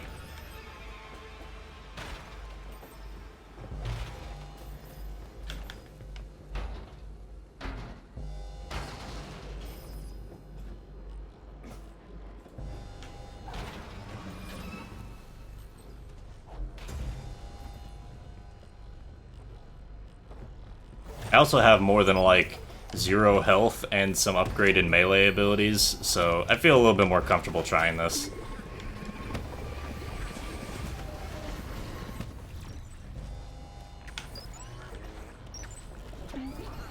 Nope, that's a dead end.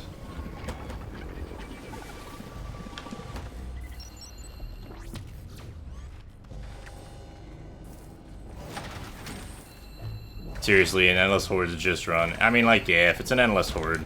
But it's got fucking... we can get XP. I want to get XP. You said you gotta grind it.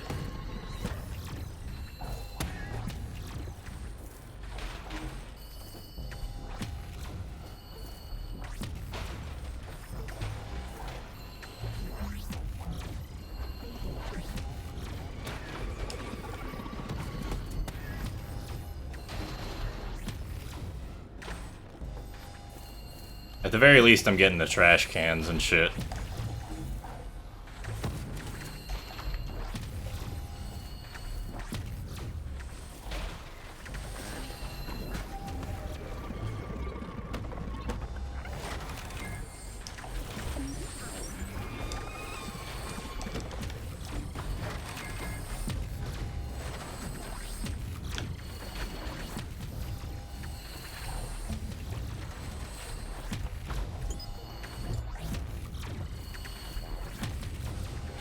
I'm having a good time with this.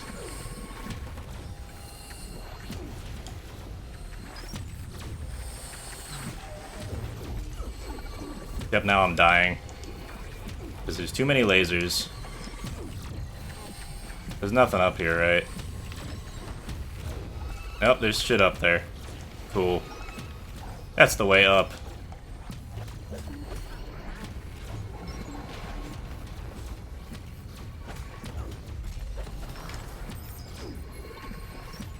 Good lord. I feel like this is bad luck, partially. Just like with the spawns.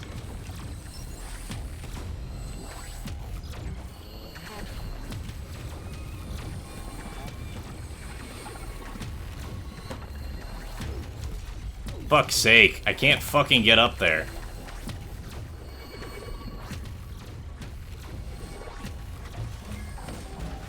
All of you go away. God damn.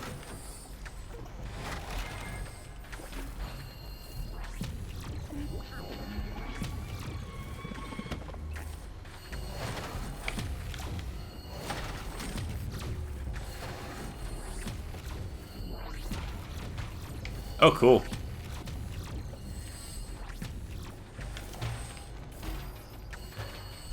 Howdy.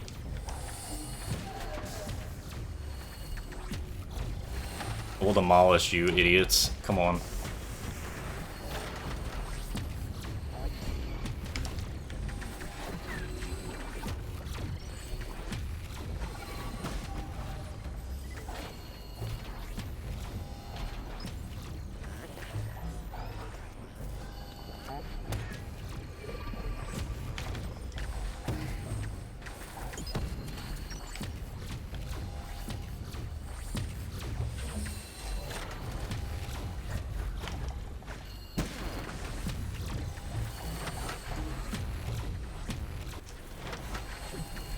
No. You don't get to stay alive. Do not pass go. Do not collect $200. Fuck off and die. Okay, so that's just there. Why? Who knows?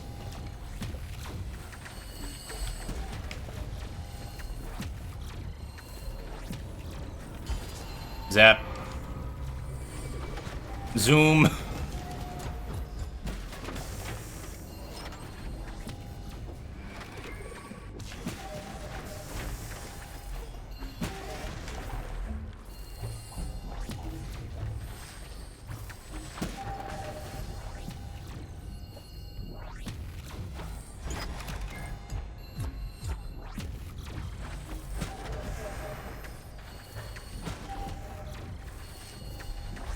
I'm having a good time with this. We'll chill here for a minute.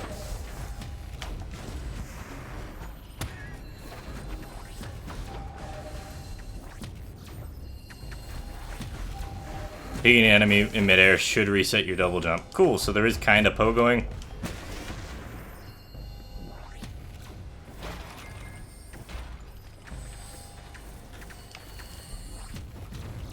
Ow. It does.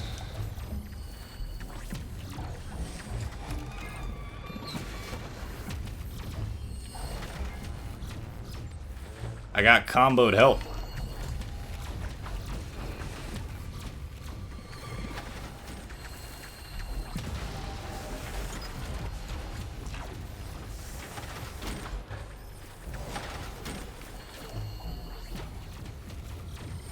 This is just mean. Like, this whole area is just kinda mean. This game's combat becomes very air-focused later on. Good, I like air combos. They're fun. That was just mean. There were too many fucking hunters. Like, if it's the entire game, it just turns into, hey, let's dodge lasers for 6 hours. Like, that... Also, the sound effect might have just been getting on my nerves. I don't know.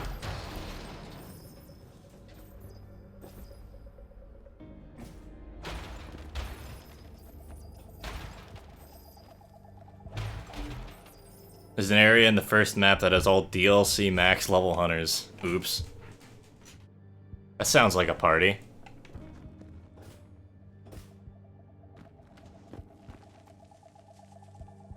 Okay, I see what the map is doing now. I understand some.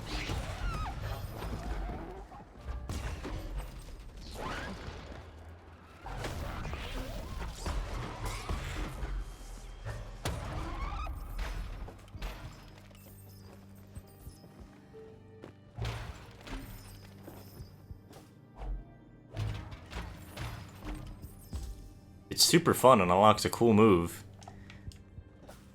Huh.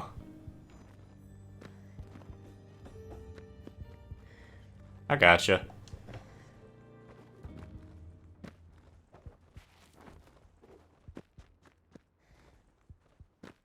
There's a room you should find near the spawn room.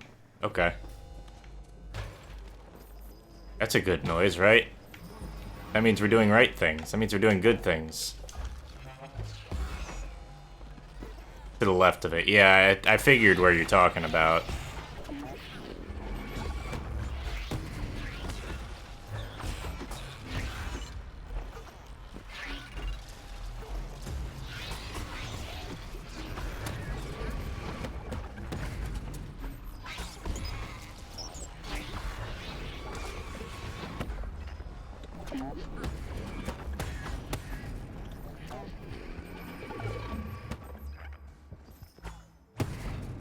I like the meteoroids.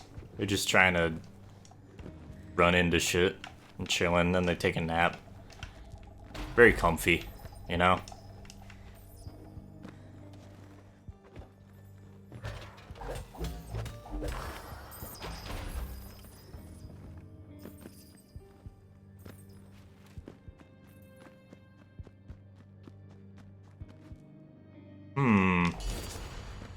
An explosive death awaits your foes. Oh no. At least you fight robots in this game? Yeah. I guess. There's a lot more gruesome things that could be done. If this game wasn't just about a bunch of robots. Yeah, they just explode. Cool. Robots and demons, same thing sometimes, you know?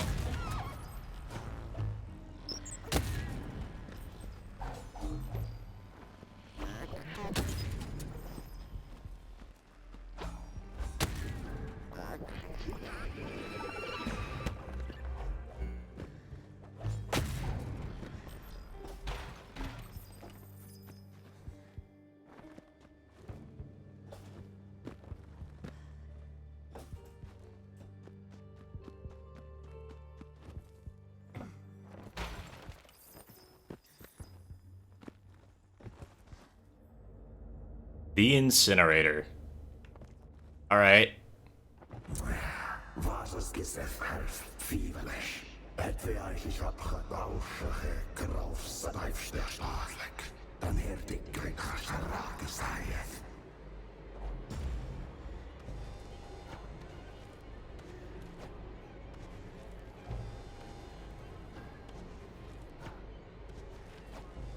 See what you mean about the infinite height. This is the choice room.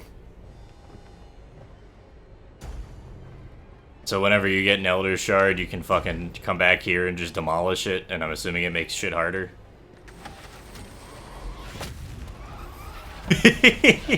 Okay, that made things easy. Man, turns out hordes are really vulnerable to exploding simultaneously.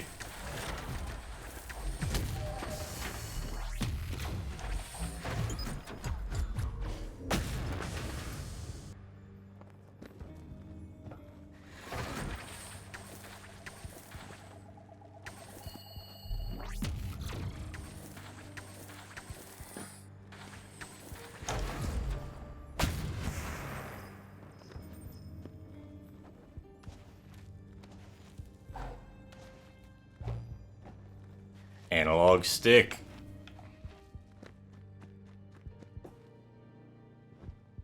Alright, well, let's have a look down here. See if we can find anything else interesting. Nope. This just leads back over here. Cool. Alright, what else do we got? And we didn't miss any rooms up here, so I don't think we missed anything major up there in the barracks, which means that the next way to go would probably be... let's head down and to the left.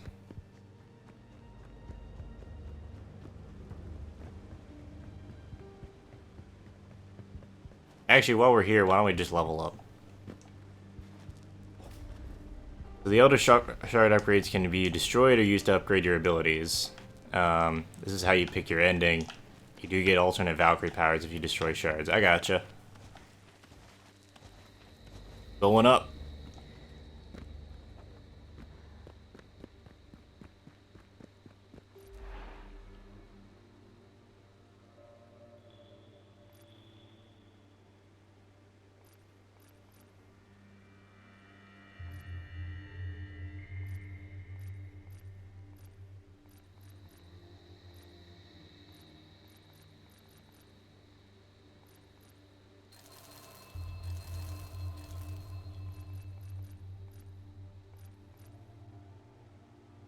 You can upgrade with Elder Shards in any order, but the Valkyrie powers are unlocked in a specific sequence. I gotcha. Makes sense.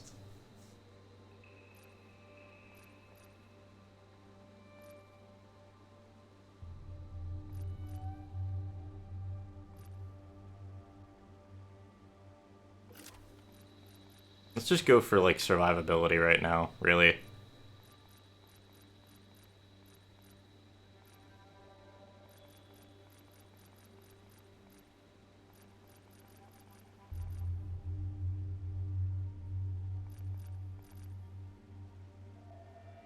Played through twice to get all three endings. I gotcha. So what, it's one for just doing nothing but the normal Elder Shards route, and then there's one for destroying all of them, and probably something else. Something else in the middle.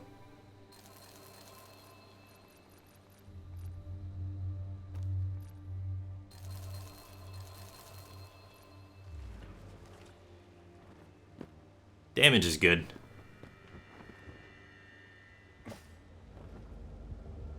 On the road again. Just can't wait to get on the road again. My voice refuses to let me sing that song in the actual key it's supposed to be in. Destroy all, use all, or mix. Mix of the two or an unused Elder Shard still hiding somewhere. I gotcha.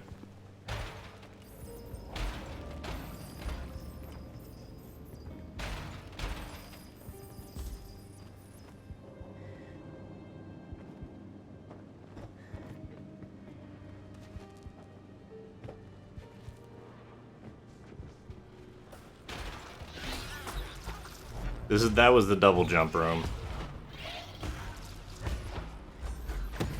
You can get the mix if you haven't used them all yet, so I got a mix of all and evil in the same file. I gotcha.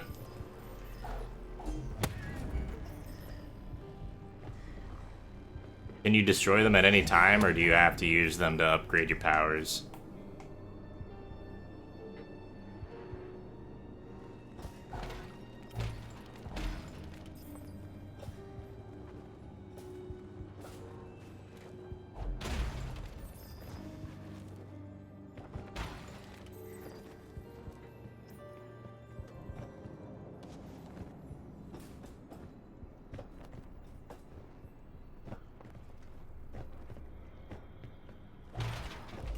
Once you get them, you have to go to the furnaces, destroy them, or to the room you got a power to upgrade your power. Okay.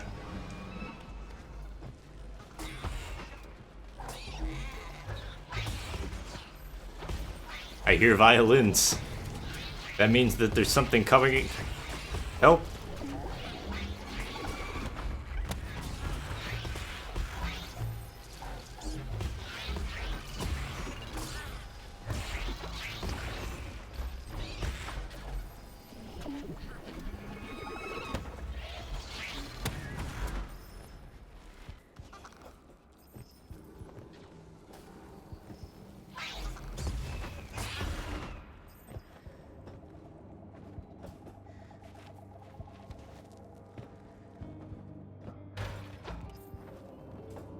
This is interesting.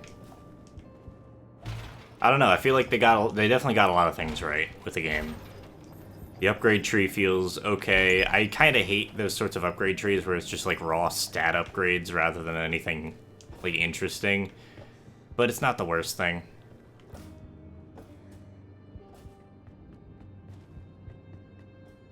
I accidentally upgraded a power because an enemy followed me in while I had a shard once. I forgot how I reverted it. Or if it was early enough to just restart. Yeah. That's fair. You're a bit tired after school. Alright, Mike. Have a good nap, man. Take it easy. Take care of yourself. And I will see you in the next stream, I guess.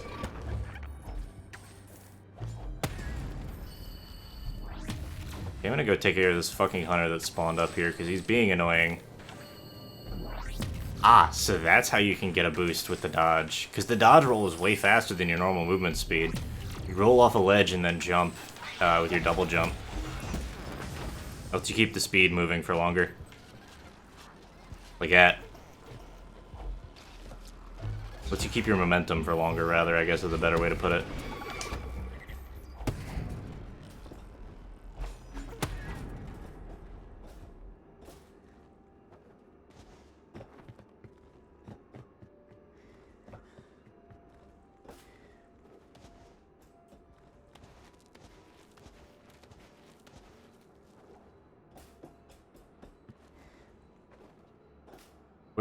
Where do I go?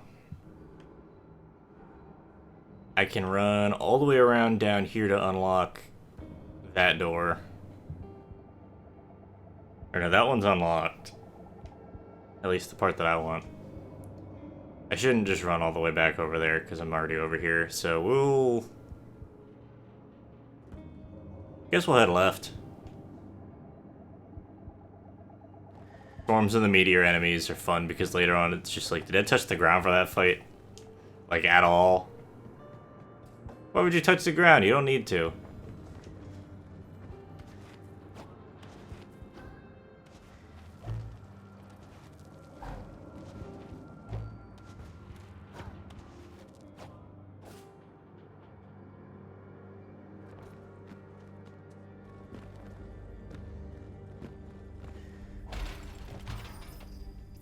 Should get the battery and activate the rest of the factory.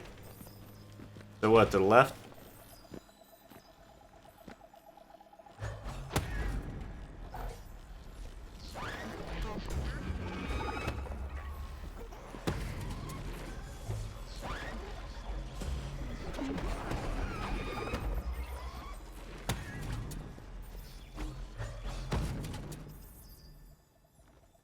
On the right side of the map.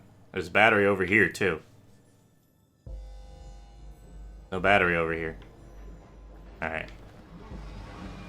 Alright, I guess. Time to ignore a horde.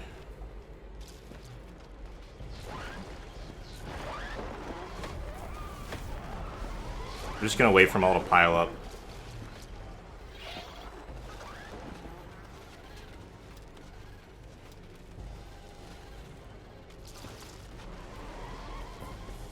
Bye, y'all. Ooh. Treasure. Treasure. The Horde doesn't appreciate your ignorance. I do. It's funny.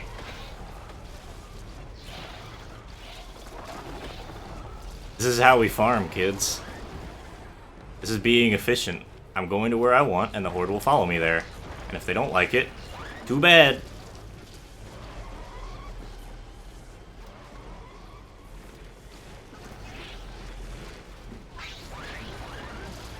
Woo!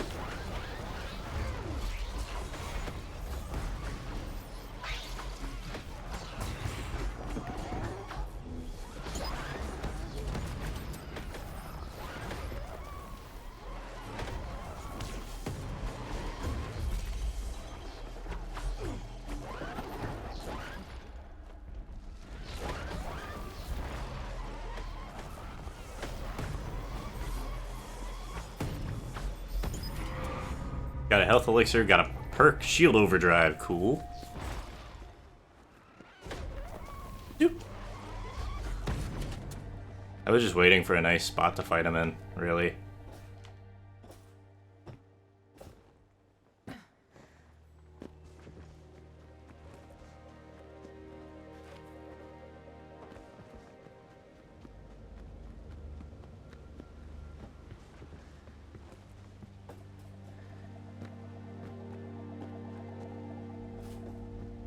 She dives really far. For, like, I guess how tall she is would be the best way to put that. Perks are fun in this game. Yeah, the perks seem like the fun. The upgrade trees, kind of eh. I was never a big fan of just, like, upgrade trees where it's just, hey, why don't you get some more, like, 1% stat increases? Let's roll 3 times our height. Easily. It's fine. There's no problems.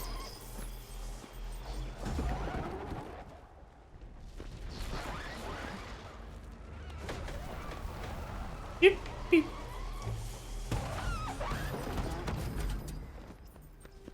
Thank you, worms. Thank you, worms Armageddon. That's what this is, isn't it? It's just worms Armageddon. What's important is that it feels good, and to be honest, it does. The roll, yes. Video games should not be based off of realism, at least not, you know, exceedingly so. Gonna go get lunch and come back in a bit. You know what? I was thinking something kind of similar. Because I'm a little hungry. Hey, we'll go a little while longer. We'll go till I die. How's that? I'll keep going till I die, and then maybe I'll probably just chuck ourselves on a break real quick. Actually, you know what? We'll do it after this this horde. I'll go on a break real quick, and we'll come back. We'll come back in a little bit. I'll go, like, you know, everybody gets to go take care of their shit and not miss anything.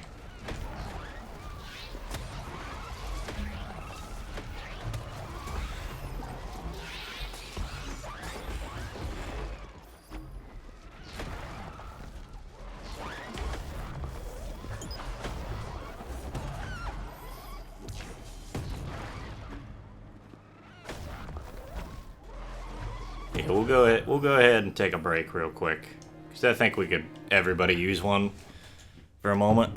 All right, you know the drill. Maybe 3-4 minutes, hopefully. Maybe a little bit less. I'm gonna go grab food and another drink, and we'll be back.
Alright.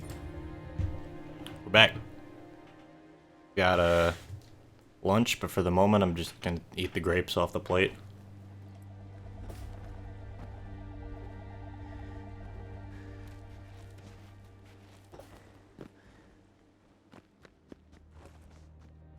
And we're just gonna keep sort of wandering through here, see what happens. I really am interested in how they program the random terrain generation, the progressive terrain generation. Like, honestly, it's really cool. Because this sort of thing, it's like you have to design, they have to be able to fit areas together, so you have to be able to figure out, like, some combination of these areas that are pre-generated that fit the, like, maximum size, and also fit all the entrances and exits of each, like, area, of each, like, larger area. It's really cool. Sweet.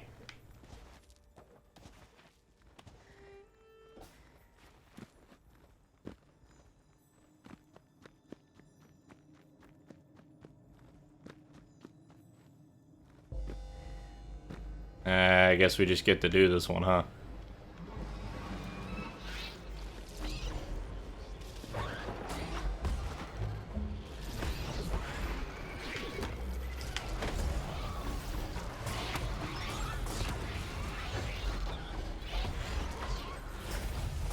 Oops, I accidentally hit it. That means another horde's coming in, doesn't it?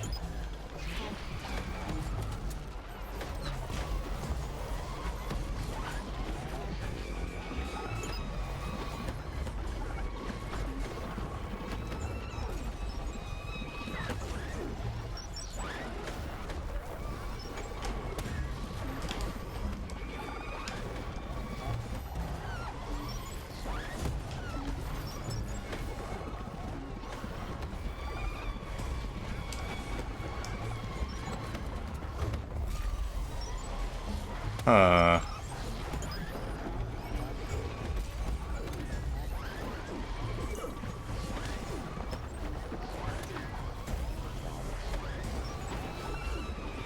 Well, there's two of the big dudes. They're like treasure worms. That's nice, but also a little annoying.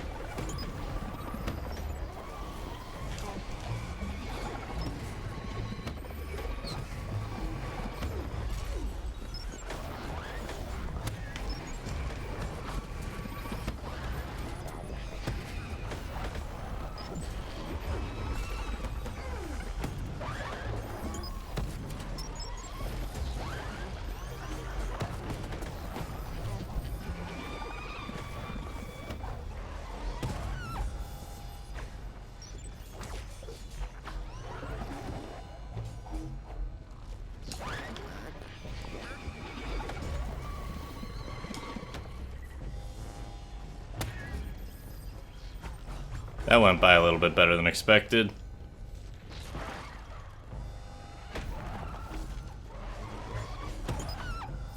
There we go. No perks from him, but we get a perk from here. Shield flasks.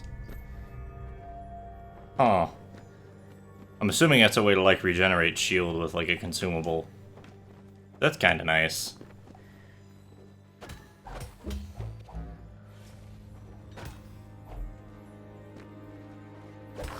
I don't know. I feel okay about this game. It's not, like, amazing, but, like, it definitely, it's doing the right things for a Metroidvania to be doing. Even if it is more of a roguelike setup. It's the same, it's following those same principles. Because it is still, like, yeah, there are randomly generated areas between everything, but the major areas are still in the same place.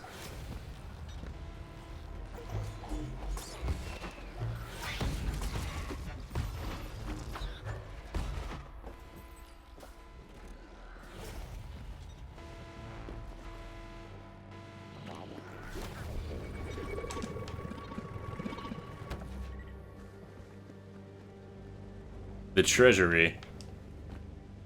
The Valkyrie base. Okay.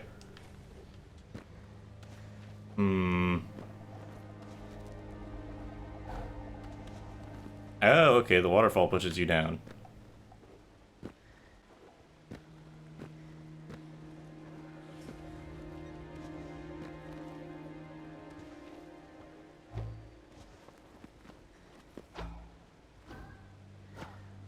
Okay, yeah, so there's probably not a way that I can dash through there yet. So we'll leave that as it is. Chunk.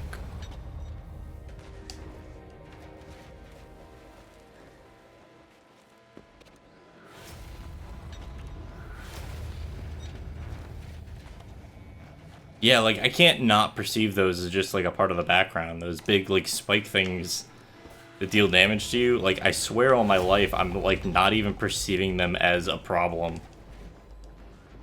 I'm just like, okay, cool. It's weird background shit.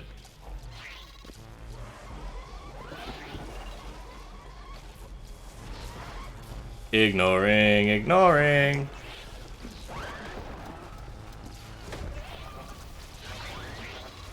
Just see how many of these we can group up at once.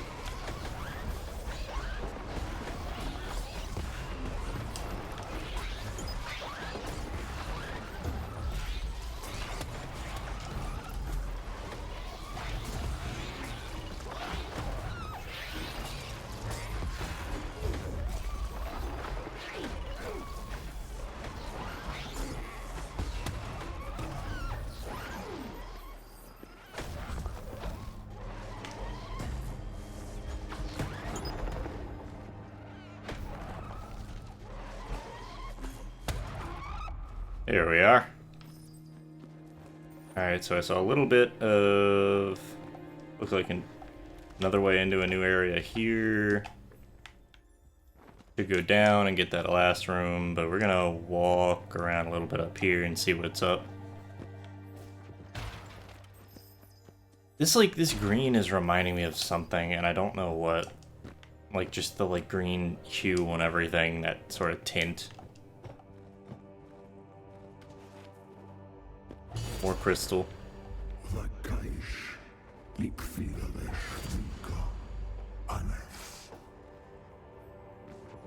Ooh.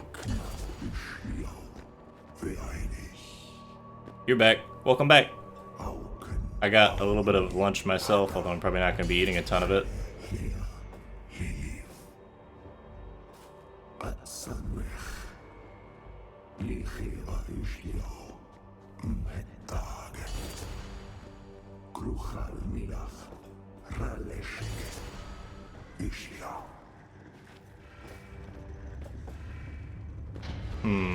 Okay.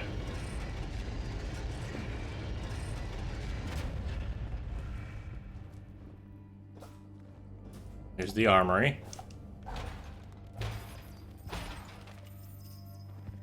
This is about where I wanted to be anyway, so this is fine. Normally I keep venturing to the right, but I actually want to go to the left here. Very orange. A lot of orange. New thing! All that glitters is revealed. Is that a hunter? It's hunters.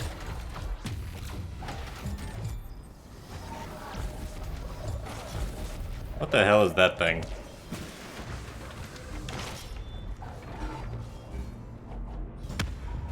Panzer. That ought to be fun.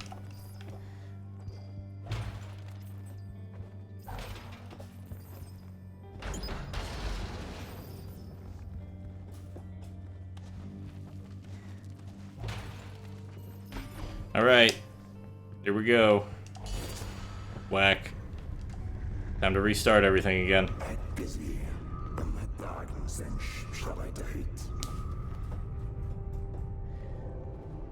Why does this dude care if everything works? Why does this eldritch being give a shit if the fucking factory works? Do you just want everything back to the way it was?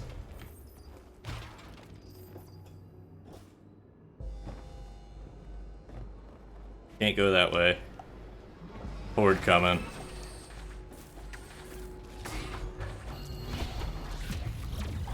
God damn it. Fucking hunters.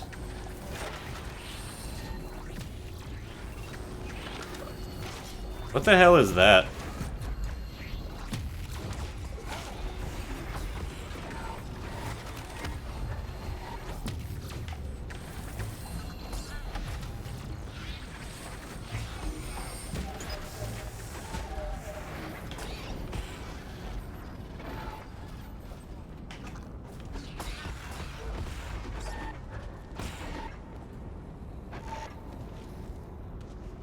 It's like a fucking ghost.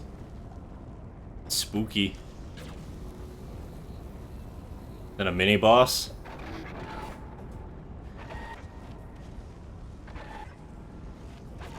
What is it doing? Aha! It is a mini boss. What a dick. Come on back here, buddy.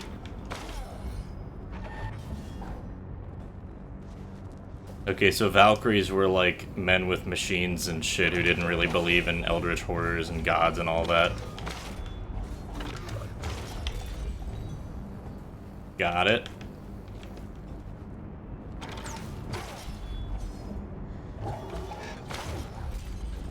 What a hitbox. Okay, so I just need to be above that. This reminds me of a boss in, like, Magic Maker. Ow.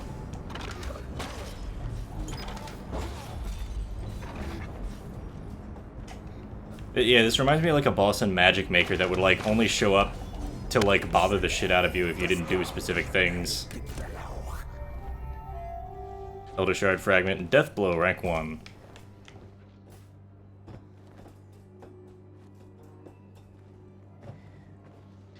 Cool. Interesting mini-boss.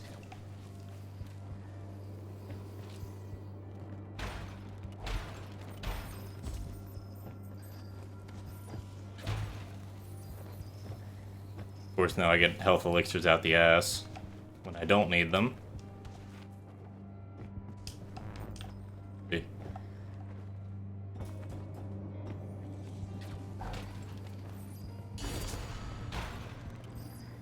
So let me through that door. Up we go.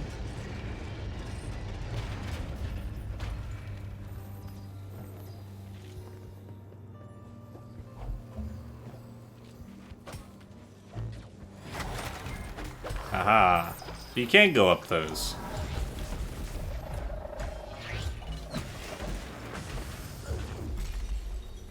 Oof. I'll just tank it. It's fine.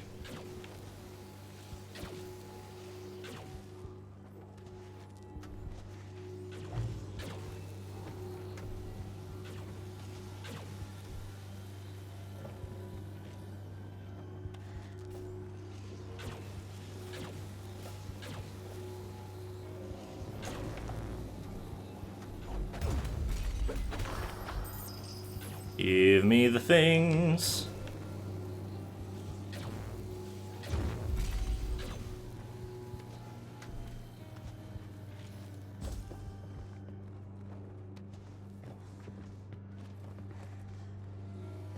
I swear the lasers are going to be the thing that kills me the most. See an upgrade.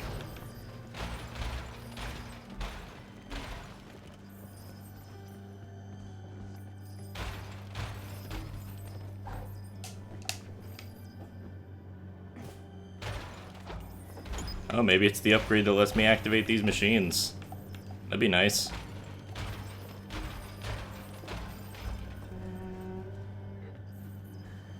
Oh, the violin was trying to cut in to play with the music, and it just... every time you leave the room, it exits. Best upgrade in the game, baby. It's a gun. They just give you a gun.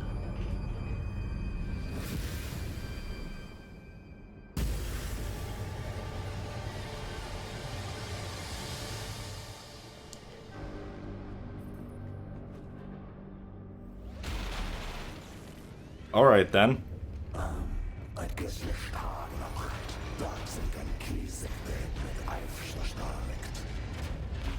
Yeah, this is nice, but I could do better.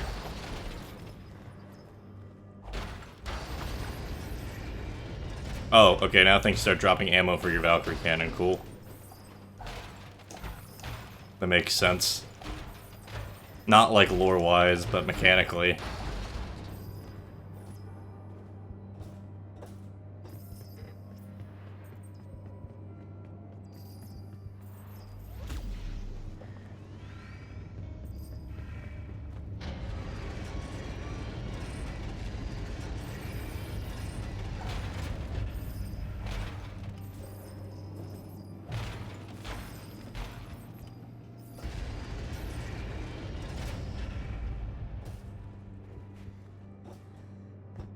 Okay.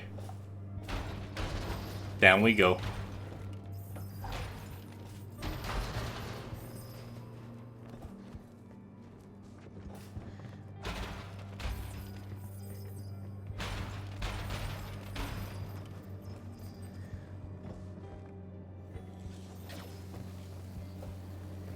Talk about good timing, huh?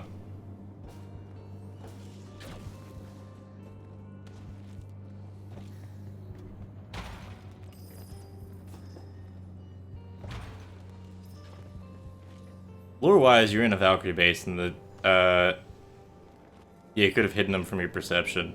I mean, like, I guess. Yeah, that one makes sense. Gun.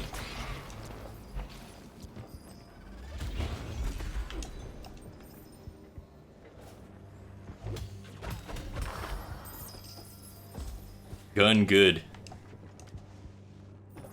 The fact that you can use it in combat and not just as a puzzle thing is excellent. I love when games try and make tools actually useful in multiple circumstances. Like, if you ask me, like, if that thing were to only be able to deal, like, damage... if that thing were only able to deal damage... Or if it were only able to, like, activate, like, the doors and shit, then that would have just been weird.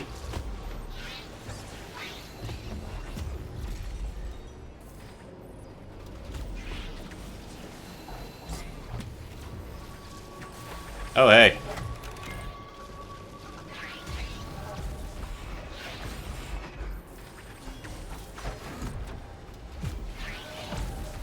Did not mean to do that, but alright.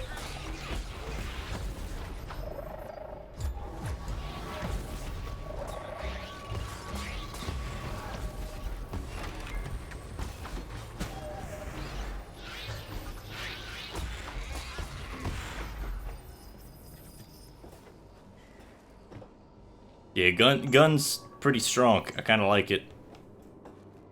Feels okay to use. Don't know what's down here. Actually, wait. That purple thing. That's probably important. I'm gonna go for that. We'll go back. We'll come back another way for that. For the other shit later.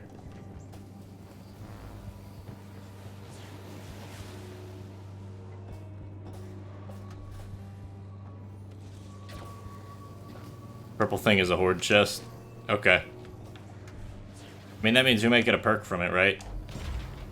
I'm not, like, low on health or anything. I'm pretty good. Yeah, no, I know what you mean.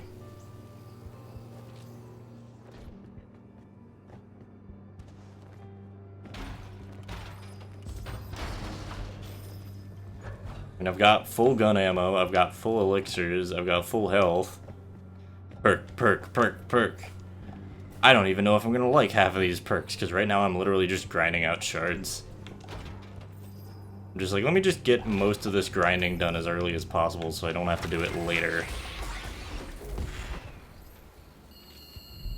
Oh god. Hey, boosts. It's free real estate.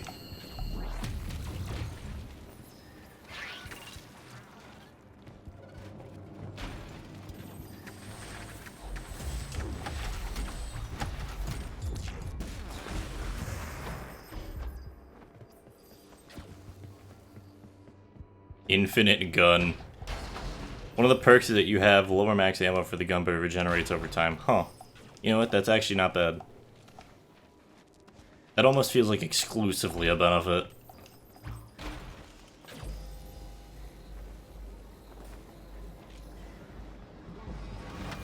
Oh. That was a big one.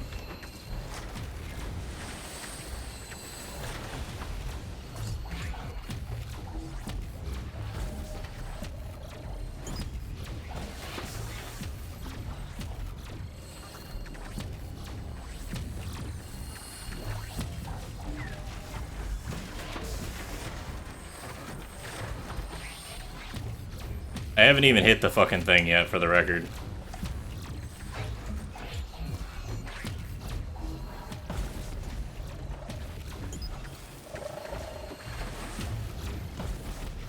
I might have hit it there by accident.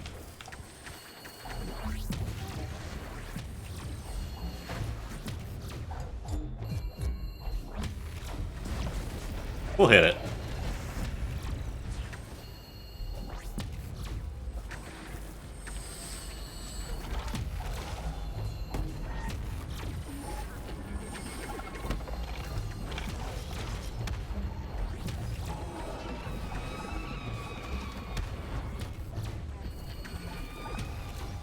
Of course they're up there where I can't hit them. Why would they be somewhere where I can't hit them?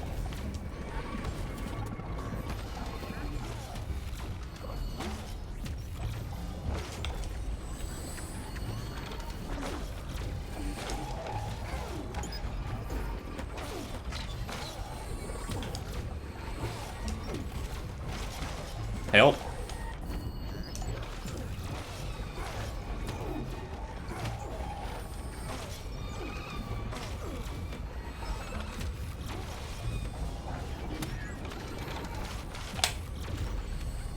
You're right. And it's nice.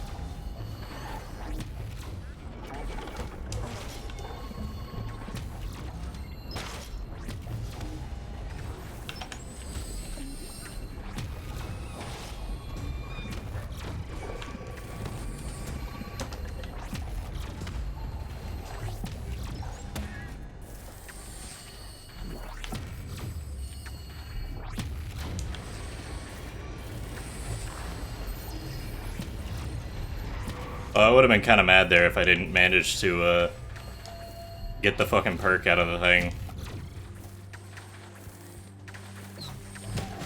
Fuck you.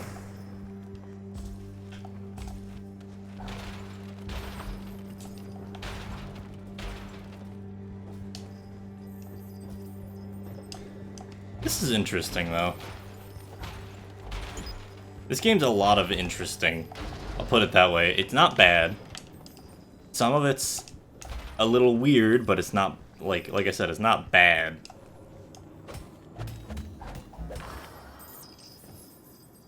Yeah, I can see how the combat gets very aerial. I love games with good air combos, or just good combo flow in general. I mean, it's like one of the bigger things for me. It kind of goes along with, like, having good movement. Like, if you have good movement and good animations, you'll probably have combat that's fine, unless you just, like, completely ignore the fact that you have good movement and animations. That unlocks the one going up there. I've already been up there, so we're gonna head over here. So there's a shit ton of lasers.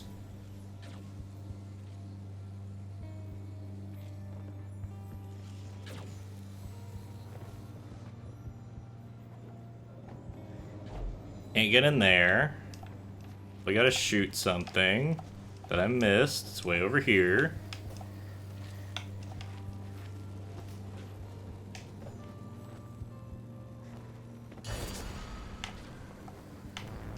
God damn it. Wire puzzles. Yeah. Nothing wrong with a couple of wire puzzles every now and then. Although they're not really puzzles most of the time, it's just following shit. Yeah, puzzles with quotation marks. Definitely doesn't feel like an actual puzzle.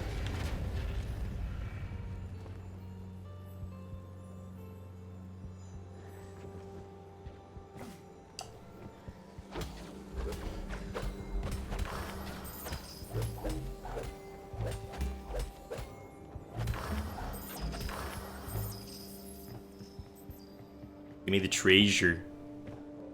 Would like treasure.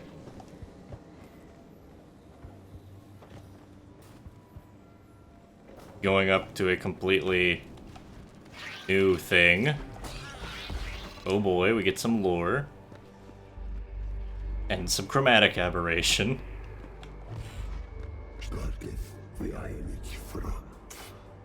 eenvoudig. Schrecklich. Imedritagime, iklikvaga. Hysliam, alarithen. Muer. Hysliam felegdeth nimawa. Yenarin gitari. Kruchal milach, dreiger. Grath. Xeachkeit. Huh. Okay, so this lets me go over here, which leads to boss and a shard.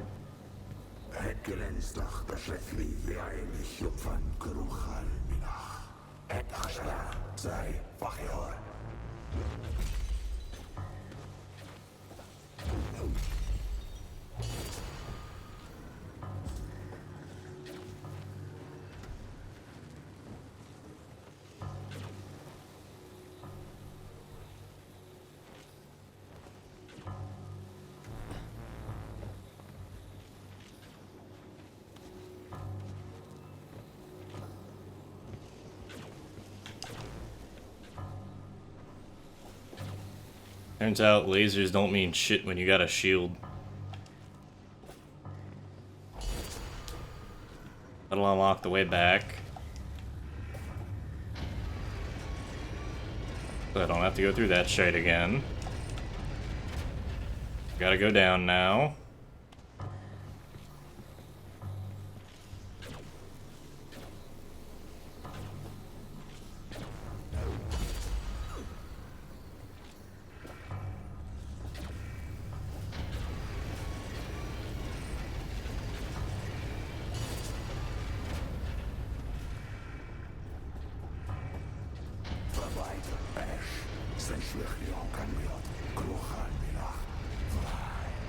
You can meet the Guardian. I don't know, Chief. It looks like a boss room.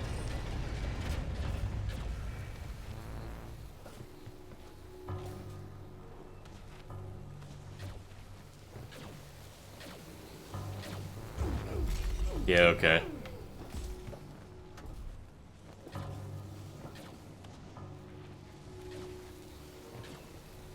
I want the shard. I could probably just tank the fucking damage, but we're going into a boss fight, so we're just gonna go.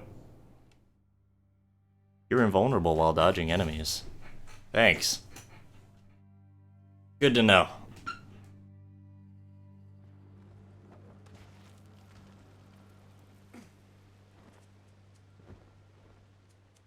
This is a weird angle. Boss is so nice looking. Yeah, it's peaceful and quiet. There's a bunch of platforms everywhere. Like artistically neat. I gotcha. No, that's awesome. Good character design is important.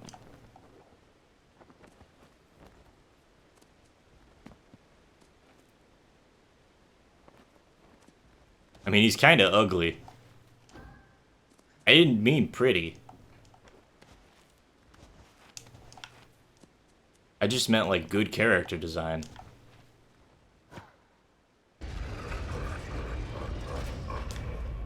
Howdy. You got a mask.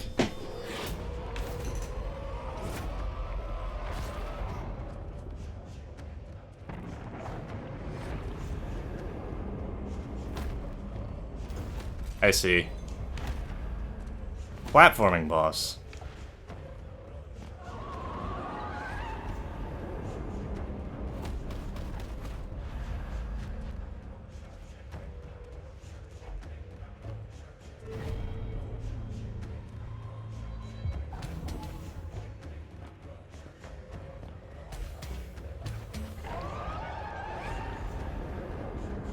Oh dear.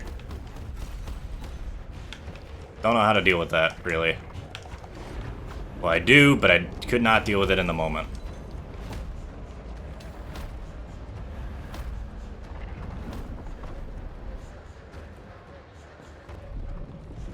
Okay, Chief, you heading over here now?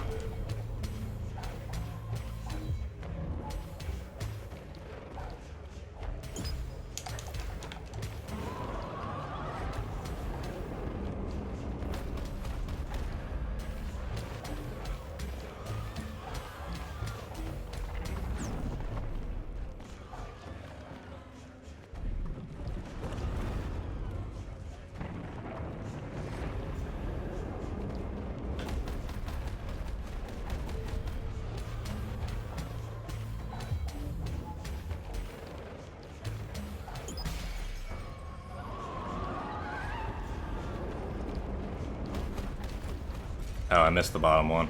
Oopsie.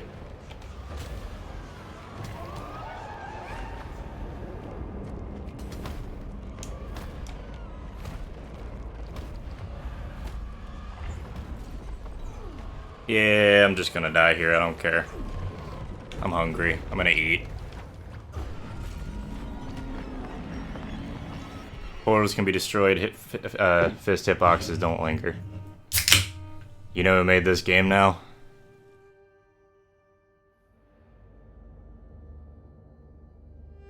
I wish I could do that. I wish I could identify a game by its fucking art style.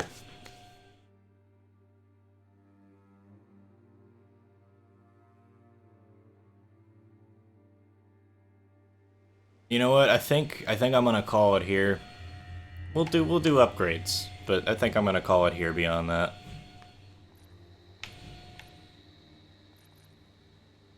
Shield overdrive, shield constantly regenerates, lower regeneration rate by 80%.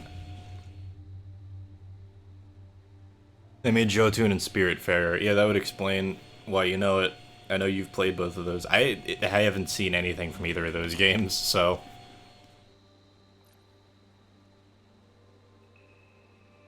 Increases your finisher's damage by 25%. That's not terrible. Death Blow, Shard Collector. You'll gain a few shards after landing a critical hit. Shield Flasks.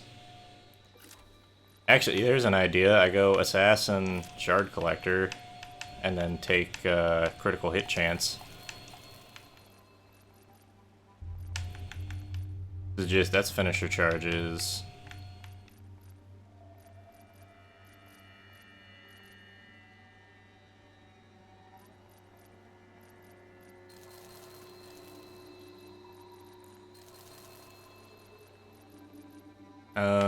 Let's see.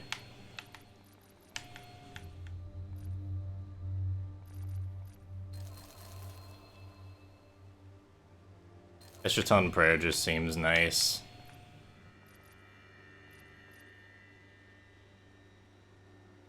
I can recognize, oh, these are the people who made Mark of the Ninja, too. Okay.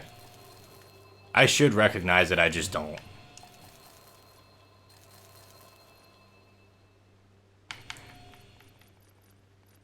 I should actually finish Mark of the Ninja at some point, really. But anyway, I think that's gonna be it for today. This isn't that studio. Oh, it's a different studio. Okay.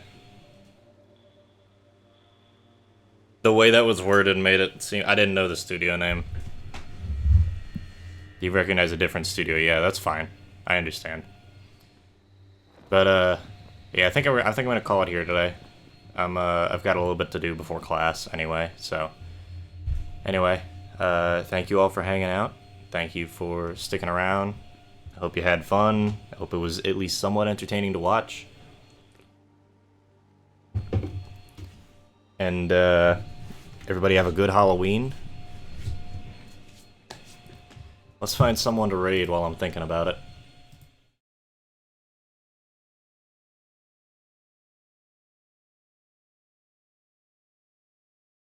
Who's online? It's not even 2 o'clock yet. P-Man, Talic Zealot. We got Piano Man doing some Final Fantasy 15. Got Talic Zealot playing some Castlevania. Let's look around for some smaller streamers real quick. What are y'all feeling like watching? More of this? I doubt anybody's actually playing Sundered except me. So we can check. Yeah, no, it's just me.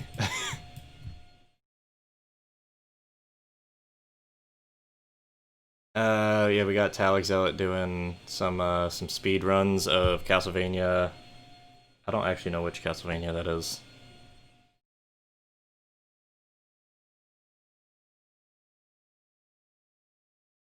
Let's just have a look here. It doesn't seem like a lot of the people that I follow are on.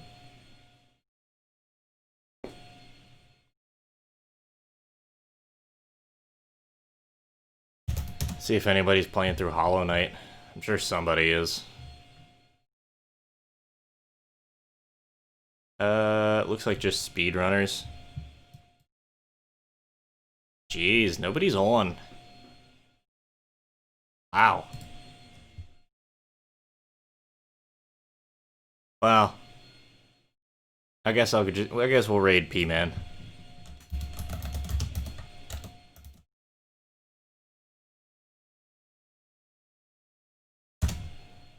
We'll raid P-Man.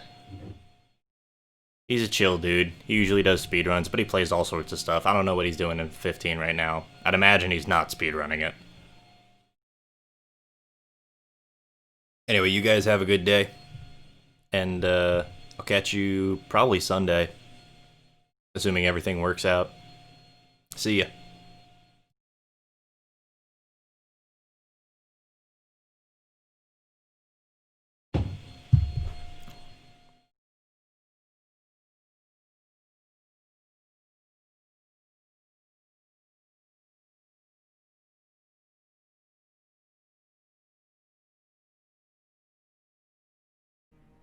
Thank you for the raid. Then guess we can do it. I won't let you down. I know you won't. Unto the king alone this voice is heard. This game's so weird. To follow the words is to follow the chosen. How was your stream? Sorry, I'm just a little bit caught up in the story of this game right now. Still trying to figure everything out.